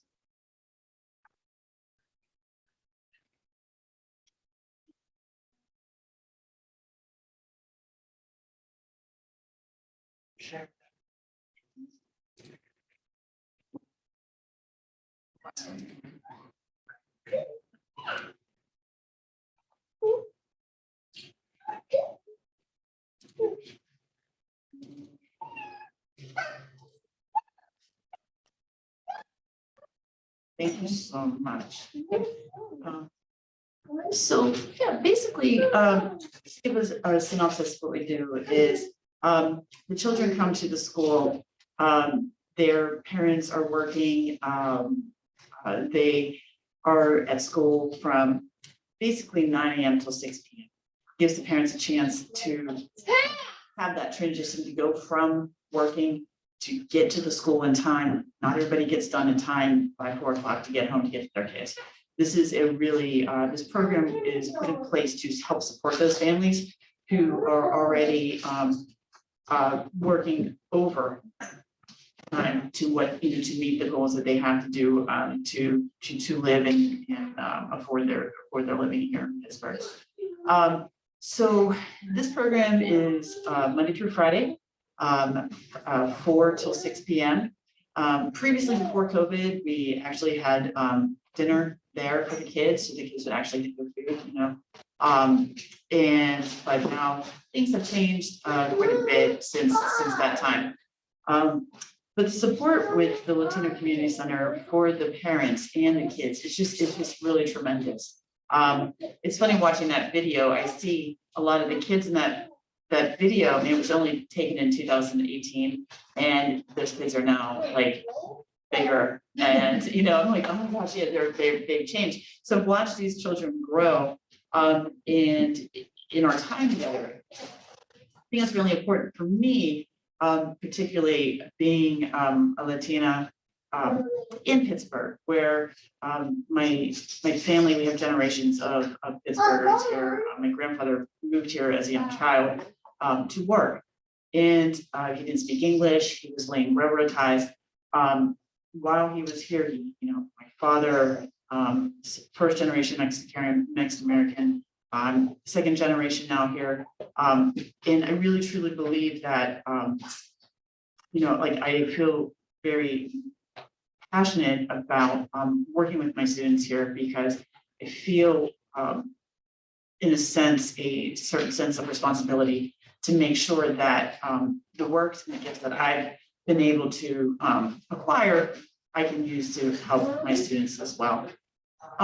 So moving in, so we did talk about the work that we already went through that. So the whole program is with SOY is to provide bilingual K through 5 after school support for these elementary students. Goals include academic advancement, cultural empowerment, family engagement, and social emotional development. So the Pennsylvania Council on the Arts is an arts and education partnership that enables artists such as myself working with service organizations to provide high quality, long-term, in-depth programming with professional artists, students, and teachers. We have an emphasis on self-discovery and an emphasis on artistic concepts and skills. So most of the students are from El Salvador, Honduras, Peru, Mexico, Guatemala.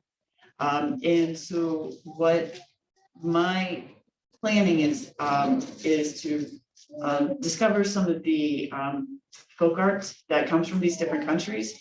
And we study the stories behind this folk art. We study the different styles of the folk art, and then we actually have our hands-on learning. It's a way, as kids are part of the Pittsburgh culture, and the families are working families. It's oftentimes the more that you become further from your heritage in Pittsburgh, it's a lot of times those traditions can get lost or they're not retold. So with that, we're using art as a method to kind of like have a a viewfinder into these different countries, and different heritages. So this painting, this art piece is it's called Mate, which is a Mexican bark painting from Mexico. And we use what we have. So, we talked about how we watched some videos and how those are made. We use brown paper bags and Sharpies and construction paper crayons to exemplify those methods that are actually done by the traditional folk artists. Here we have our students, they're making the tableaus, which is actually means behind the altar. And we talked about different artists. We have Frida Kahlo. This is actually a piece that I have from Mexico. And we talked about Emiliano Zapata, Frida Kahlo, and this artist who does pretty much, you'll see a lot of his work. You remember his name? Yes, yes. Posada. And he has, you'll see a lot of the art that surrounds the Day of the Dead. Artwork. Here, Mexican tin art. I have some examples I'll bring in and we talk about the artists that make that type of work. And the students, we work with what we have. So we create the images of the students are just so full of ideas and creative impulse, and very easily they see what they see the examples and they see the they put their own spin on it, and the kids just take it up so quickly. The classroom is very, very active. There's a lot of joy in the classroom. We play music from the different cultures, and they create their own art pieces here. So this is a type of art called Tomi, textile design, and we used construction paper, to mimic the style that is done by the traditional folk artists. And you can see the work, and you can see the pride, and you can see the joy on the students' faces. They really do enjoy being in the classes.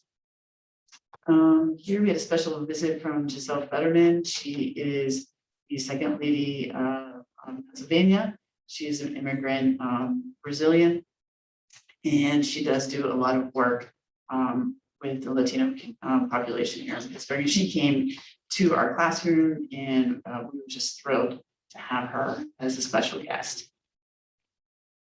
We talk about, the different houses and the beautiful colors that really are alive in Mexico. And we took our milk cartons, cleaned them out, primed them, and made these little cities. Again, these are K through 5. So this is Henya. She was in the video, Henya Nieves. And that video that I showed you in the very beginning really took off. I posted it on my YouTube channel, and somehow Google found my YouTube channel, which I at the time had six subscribers total. Somehow they found my YouTube channel. I don't know how. And they put us in their year of search. It's like their end of year wrap up video. And my students were seen by 115 million people, which was unbelievable. So that one, what makes a good teacher. And it actually had the snippet of Henya playing, and that was actually showed on New Year's Eve right before the countdown. That's the power of you just never know where your stuff is going to go. So that was a really amazing experience for all the kids. They were just over the moon about it. What else? So like Gloria, I do work in murals, and I think it's really important to show the students the power of their own creativity and the power of their own engagement, the power of their own efforts, right? So we talk about what is something that they want to put out to the community. At Beechwood, like Sally said in the video, the student population of Latinos is about 20%. So we really want them to shine in that building. We want their efforts to be really recognized in an incredible, beautiful, joyful way. So here we created a mural together. We looked at the traditional folk arts styles, and we pulled together an image with student input. We do a lot of brainstorming on what is something that they want to do to represent themselves. And we after brainstorming, we developed a design together, took that design, put it on large panels together. And here's the students working on this project. And again, this was based on the Mexican textile designs. And they have Frida Kahlo in here, sun, waterfalls, mountains, it's an eagle. Anyway, coffee here. So there's different pieces in here that again, all the students had input into it, and we worked on this for about 10 weeks. And we had the mural go on display. The students were, it really does create a huge buzz for the kids in the school, and they're really just proud of it. And again, we bring the families in to come check out the work. So, okay, so this 2019, and we're getting ready to move into the school year. We had to do a lot of online art education, which was a challenge because I never taught online like that before. So that was a new experience. But we made sure that the students had art packets at home. We had those delivered to the kids, and they had their own art box, so that during that time, they weren't, they were still being supported with the Latino Community Center and the arts, with the Pittsburgh Center for the Arts. So weekly we would meet and we would do online lessons, actually, which I thought was actually amazing because just being resourceful, we could actually show videos, have dialogue with the students, and have them create these pieces step by step in their own home. So now the art was not just in the classroom, it was in their spaces, and they were able to create from their own very simple materials, create very beautiful pieces. Here is a painting of the Virgin of Guadalupe. And we had this one of my students right here, I mean, for third grade, just really, I get very excited seeing kids create work at a really, really beautiful degree, and I'm happy to help support that with them. Here we talked about Frida Kahlo. This is post, I wouldn't say post-pandemic, I guess we're still in it, but here's a student. We talked about Frida Kahlo, we read her book, we talked about self-portraits, and we got to dress up as Frida Kahlo as well. I cannot tell you how proud I am of this work, how engaged the students are when we go in and bring the best that I try to bring the best that I possibly can to them, and try my best to make sure that the time that we're together is very meaningful and it relates back to their culture. So I really think it's important that they have that sense of pride. I know growing up in Pittsburgh, there was not a very big Latino community. And it was my father who completely kept reiterating, you have to be proud of where you're from. You have to say your name correctly. You have to make sure that, like you are Mexican, and it was, that stuff stuck with me. And I think, had he not overtly and clearly said these things, I don't know how that, how things would have landed otherwise. I think that you have to be very deliberate in your intention of instilling pride in your students or your own family. So yes, so here we are. We're in our 5th year. It's been amazing. We're still going at it, and we have new kids coming in every year, kids graduating, and it's quite an amazing experience twice a week. So we did a residency with the Warhol Museum. Warhol Museum can come to your program and do residencies with your students. And they had a Marisol exhibition, and she's a Venezuelan. So it was very timely. we were gonna have all the kids do a field trip to that, to the Warhol Museum, but it got canceled because of just COVID stuff.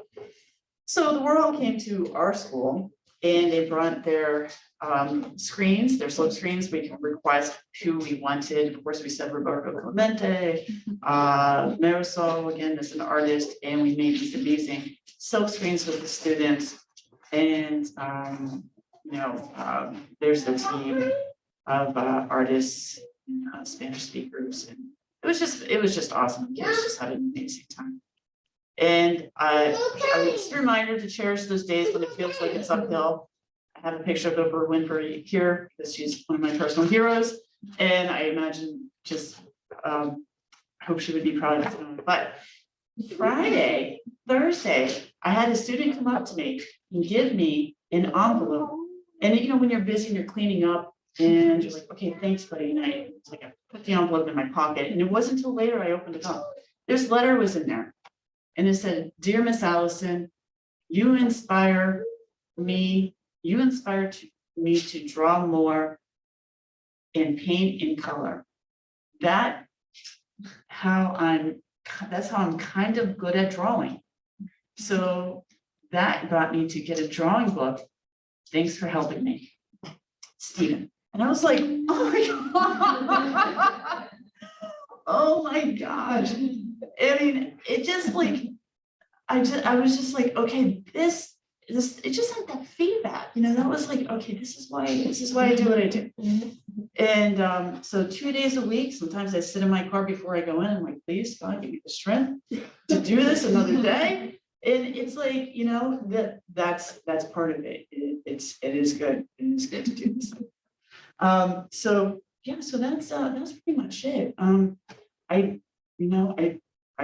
honored to be, part of this cohort of change makers and people doing this powerful work, because it is frontline work, and I think it's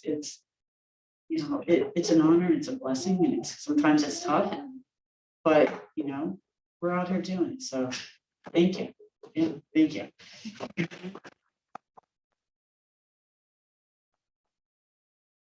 Thank you so much. We've got some time for questions, so I'd like to invite our panelists just to come join us up here.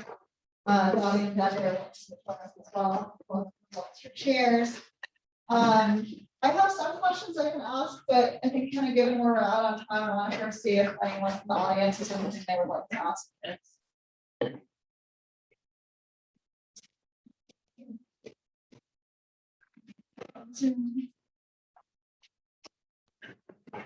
It's a reminder whenever anything was stopped, directed towards the TV.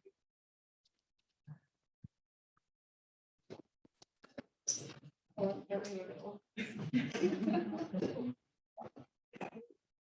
right, I'm not seeing any hands in person or on Zoom, so I'm going to start with a pretty broad question. So, I mean, these were all wonderful presentations, and I'm really grateful to have everyone's collective brilliance here. So what I learned from, just to summarize a couple of things about shared themes between the presentations, was thinking about being flexible and responsive, letting youth lead, responding to needs, and then different metaphors for understanding youth-driven creative practice. So we have sculpting, connecting to heritage, amplifying voice, providing vocabulary for naming and claiming home. So there's just a few things. Now I just wanted to ask if each of you would be willing to reflect a little bit on in a meta sense, some of the best practices or big questions that we ought to consider as we go into new projects or continuing projects that engage youth in creative practice.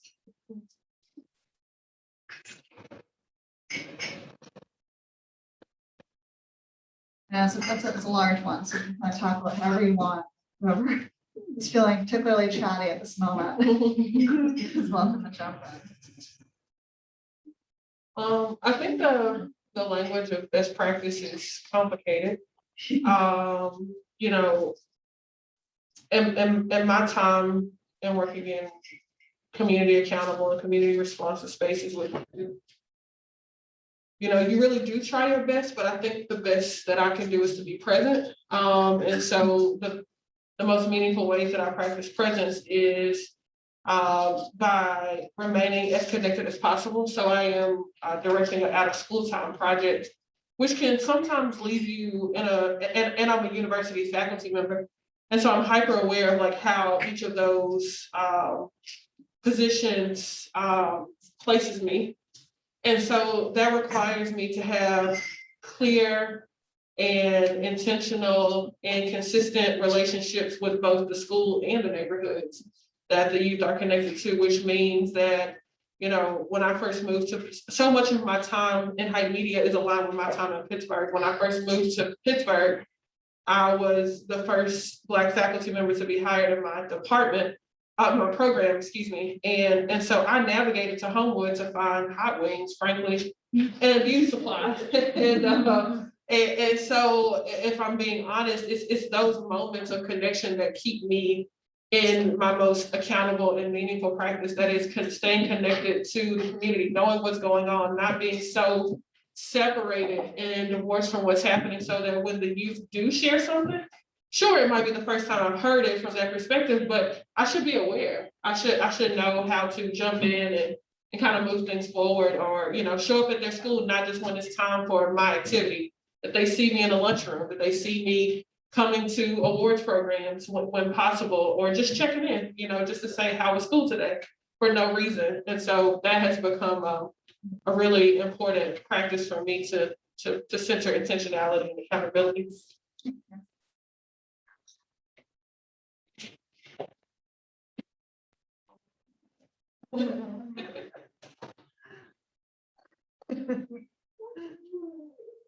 I can answer a little bit of that question. I don't know if I can tackle a lot of it, but I think when it comes to going into new projects, I've been seeing lately that social media has kind of distracted the way that we work sometimes as artists.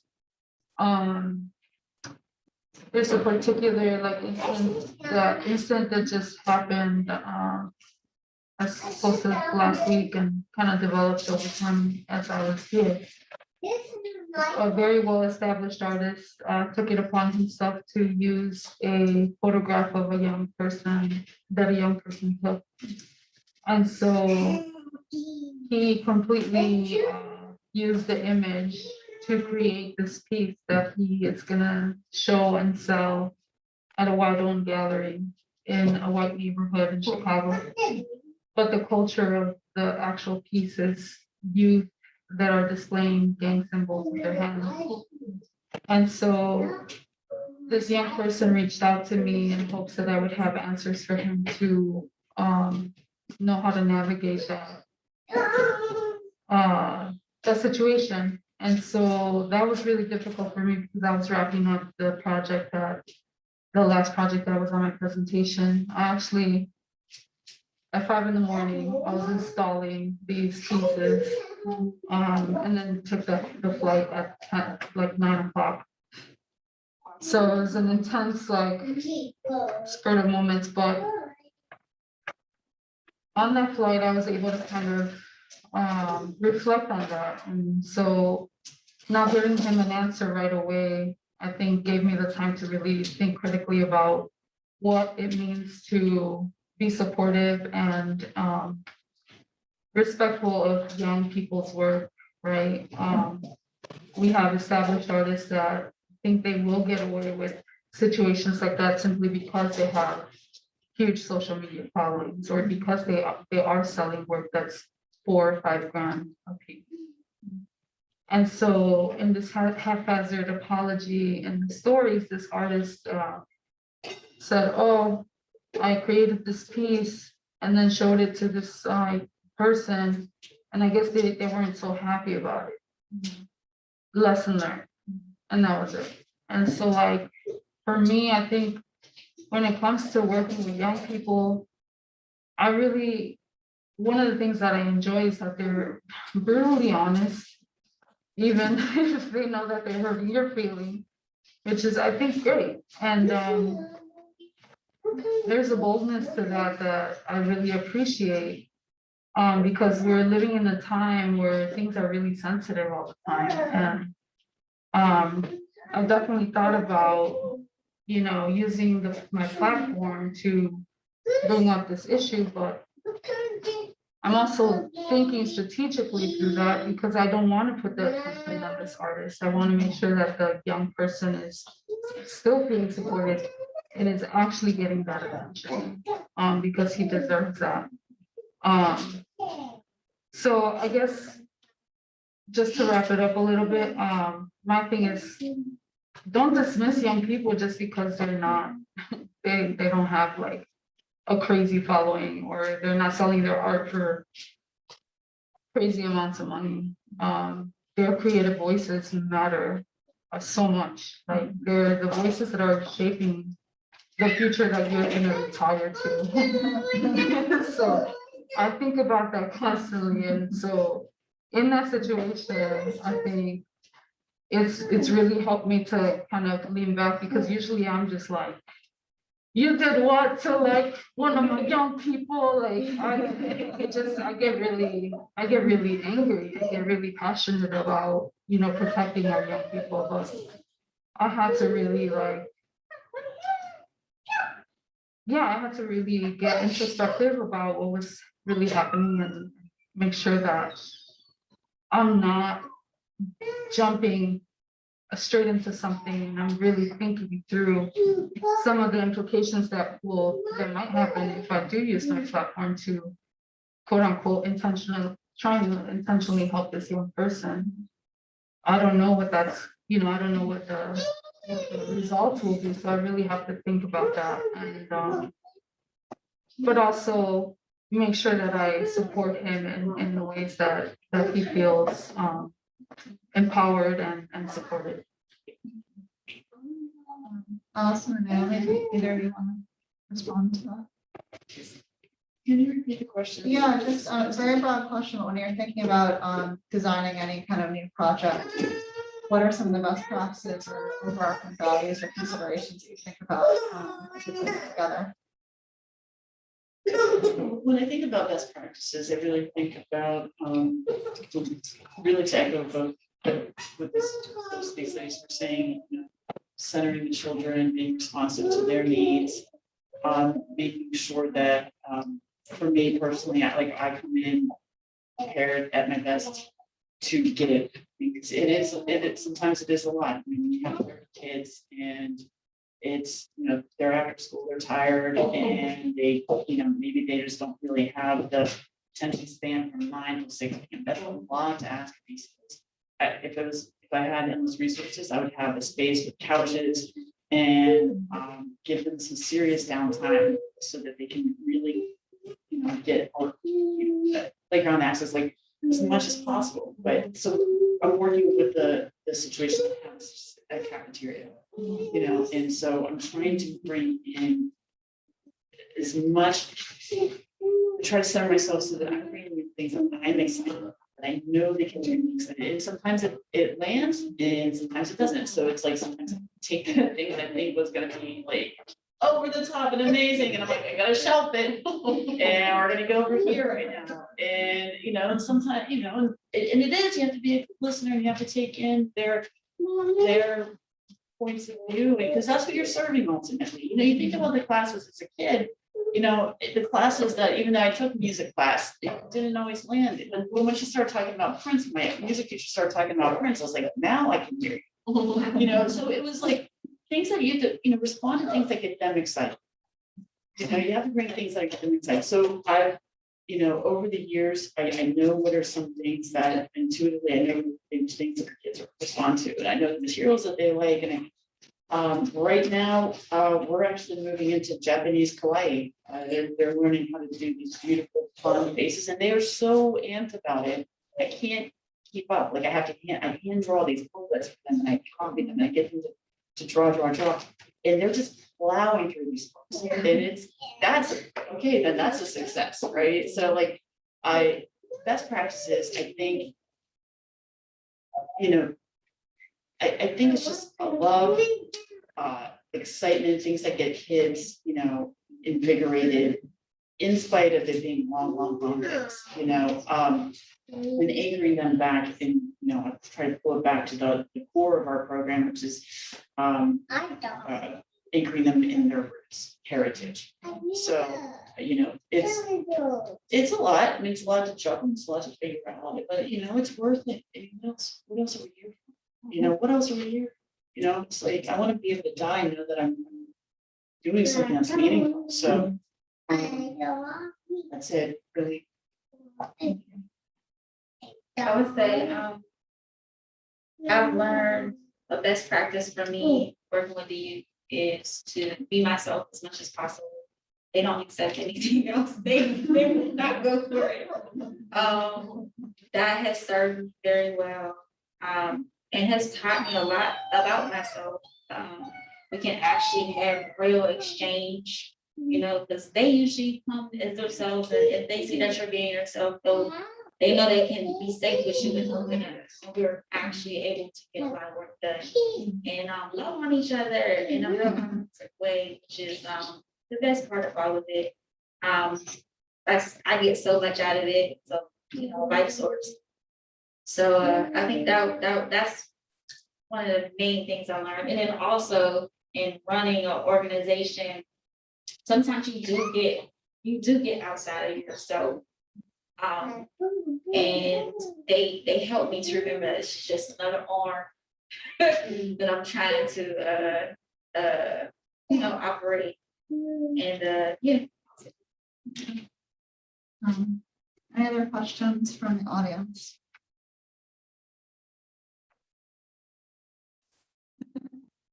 Well, okay, yeah. First of all, I'm just in awe of all of you, so I just have to like, you know, applaud you. It's not lost on me that you are doing such amazing things with people who have, you know, whether we're talking about the traditional art world or we're talking about public school systems, right? You're working with groups who people have said they don't value art, they don't need it, and you're obviously showing that that's not true, right? So you all are amazing, and I appreciate you so much. But you know, to people like me who are like, wow, can I have this, you know, an impact like this?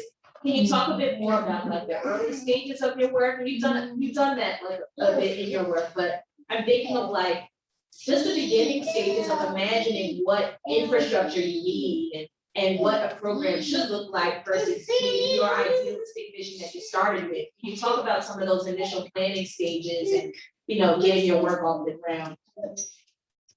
Sorry, that was definitely comment question, but I just love y'all.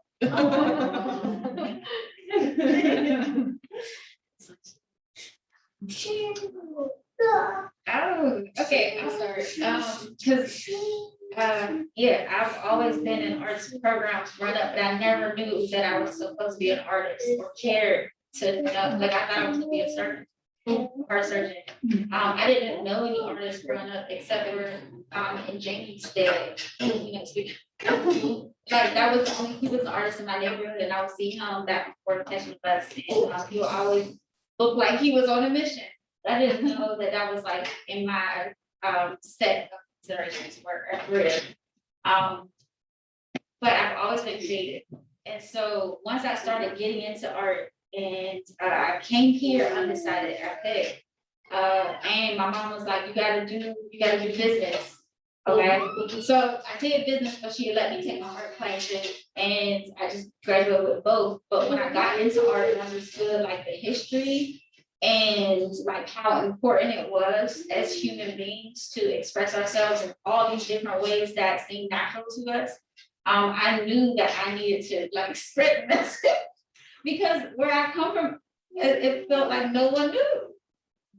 And so that was, for me, that was very important.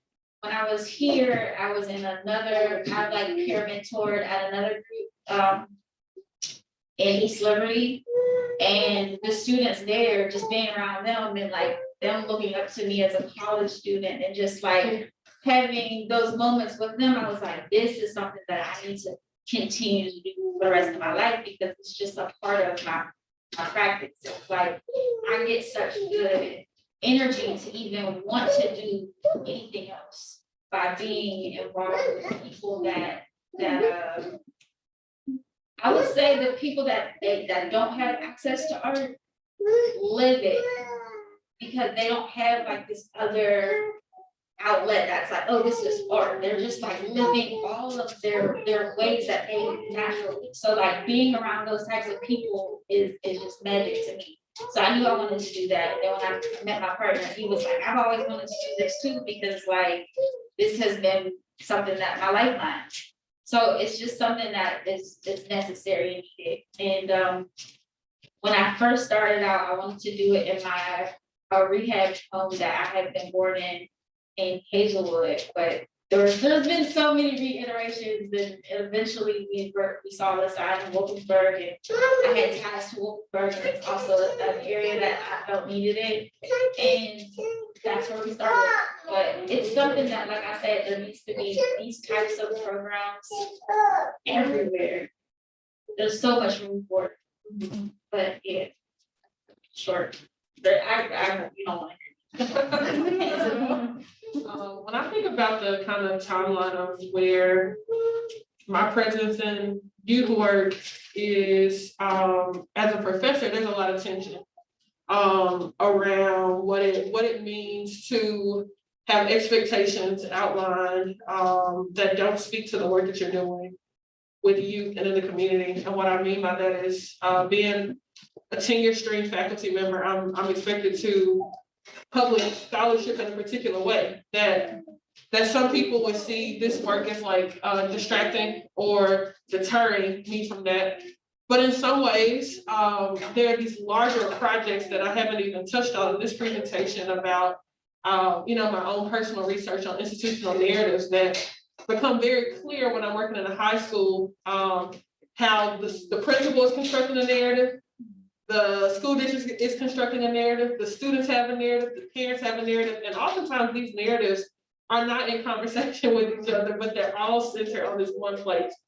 And it was in this weekly practice of hearing the kids say things to me about who cares about what, or what message gets out, or how no one really sees, say, the bathroom. For instance, that like I began to understand the theories that I was attempting to forward for my larger research projects. And so I share that because I came into the work in Pittsburgh, specifically in Homewood, as a kind of survival mechanism. I felt very isolated and continue to feel very isolated at Pitt as it relates to like teaching Black history, Black studies. My first 2 years here, I only taught like 6 Black students. And so it was the time that I spent in Homewood that kind of energized me. And so it became less about, will this ever fit legibly into my scholarly work? And more about what I needed daily as a 30-something Black woman in a city like Pittsburgh. And I think as Naomi mentioned about this Black cloud, like I felt that as soon as I got here. I don't know if it's because it's gray or because I feel like Pittsburgh is kind of like in the shadows of several industries and trying to like reimagine itself. But I really like struggled to connect with like Black culture here and what it looks like. And so that's one piece of it. But there's also the piece for me of I'm at this juncture now where I want to train someone in groups of people, community facilitators, university facilitators, to be able to do this work responsibly. Because I think that there's such an interesting delineation between intellectual training to do community engaged work and actual community engaged work, and how you have to just be present. You almost have to just study everything. Like you need to just know, and I'm not saying be an expert at it, I just mean like study widely so that when someone brings something up, it's not that you're even endeavoring to be the expert, but instead saying like, let's break this down a little bit. Like as someone who studies language, I can bring up a conversation with one of the girls in my program about anything, because I'm gonna say, well, what makes you think that, or who taught you that word? Or have you ever heard of this word? And just by language and discourse alone, I'm able to get deeper and deeper and deeper.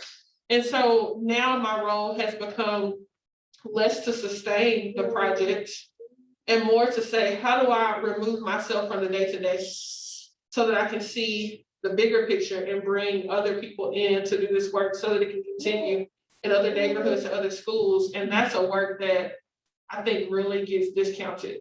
Like we highlight great programs like the ones that we've described, but at what point do we depart so that we can like pause and build capacity and train for sustainability instead of having to be the ones on the ground every day. I feel that. I feel that. Yeah, I think as a young person, I saw my art kind of going into, or I visualized my artwork going into more a gallery scene, for lack of better words. But after a few different situations, I was just like, this is definitely not for me. But then I learned about creative like community spaces that had multifunctioning ways of working with community. And it was then that I kind of realized like this is where my art belongs. It's still a gallery, but it's not like a high art like type of gallery. And yeah, so after a few experiences, I just kind of was like, yeah, that's not for me. I'm not doing this. I also realized that the skills that I had acquired throughout the very short time, I wanted to pass that on. I was eager to get, put people on. And so like, it just came really natural to me to work with young people. And also, I think the graffiti aspect of it for me made me realize too that I want to work outdoors. And I do enjoy the solitariness of like working on pieces at home, but I definitely feel a lot more liberated when I'm like painting and performing outdoors. And so with that comes all these different interactions that I feel like have really prepared me to be able to speak to anyone from any walk of life. And so there's something really gratifying about that. And like I feel like looking back, I'm just like, wow, I really wanted to be like a fine artist. Like that's crazy. Like there's so many different things that that I'm able to do and ways to shift within the same community to create like bigger impact than just like making, I'm not money motivated either. So that's the other thing. Like I'm really not money motivated. And so there's just something about gallery world that I'm just like,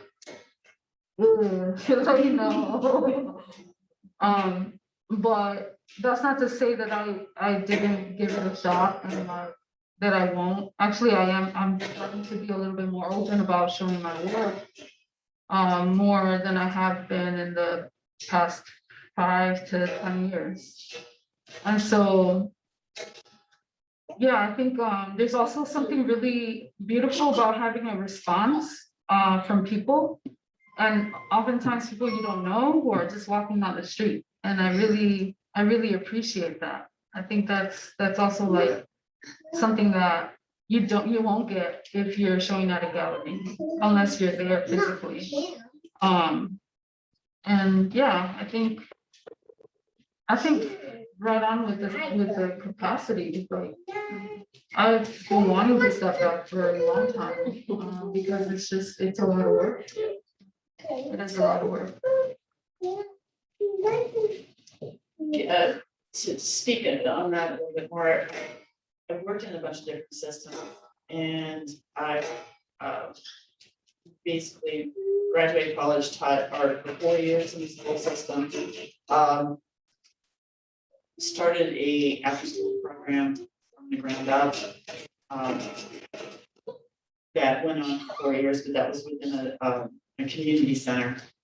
And each one of the programs that it's like this dichotomy, because I find like when I'm working in just like a school system or an established community center, come in and you're when you're leader of a program, No, I mean, you give it your absolute all, give it your all, right? And you can have somebody come in as the principal or the executive director, and if they don't understand what you're doing, they don't understand the impact of art, it is so easy for that art program to be written out of the equation. And that's happened to me twice already. So that was 8 years of dedicated labor that I put in extremely intensely at a high degree of success. And it was very frustrating. And so now I also understand, like, as one person in the world, there's certain limitations of how much I can give. And I have to make sure that things are shored up at home. I have to make sure that I'm able to pay my mortgage, I'm able to take care of my son. I was a single mom, you know, there's just things I have to make sure that things are lined up as well. So I can understand the desire to break out into continue this type of leading capacity. It's challenging. I mean, it's challenging because you have to make sure that you are taken care of, you have to make sure that you are shored up, your family is shored up while you're trying to, you know, do what you're trying to do and give. And so the only thing I can say that has been successful for me is to working with organizations that I have, that the leaders that are in place are on the same level as you, as far as being able to put the community first. So that's it, because I know as one person, I can be stretched out so thin. And so like working with the Pennsylvania Council on the Arts, Pittsburgh Center for the Arts, the Latino Community Center, those are great places that have been places that I feel like I can trust, people that are that do put their students first, the kids first. And so far, I've been able to do what I can do through them. I think the level of work that you're doing, I think is amazing. And to I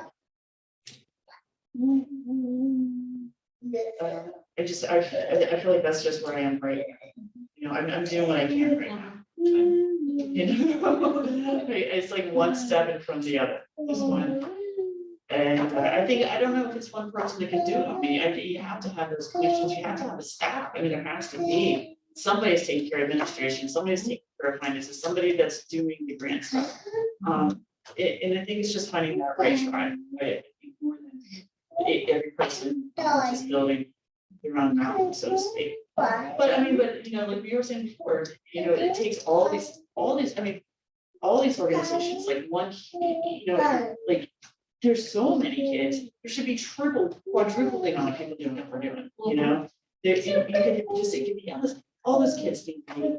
I think the more that people have access to arts and arts almost as a therapeutic value, the less stress you're gonna have with kids, the more self-actualization you're gonna have, the more they're gonna be exposed to their own pride, the more they're gonna be exposed to questioning the way things are and be able to build their own capacity to be better leaders. So we are part, even if we're, I'm working with my 30 students and those kids are being built out, and I'm a part of a legacy of humans in their lives that are enriching them, then I'm okay with that. I'm a part of that, you know, I'm part of that push forward. All right, thank you so much for joining us, friends on Zoom and friends in person. Thank you so much for coming along. You're amazing.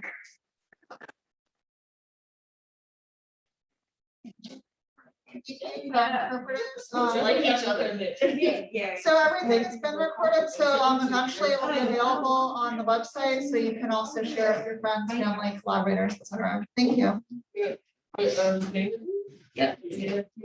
actually want to write a piece with her because some of my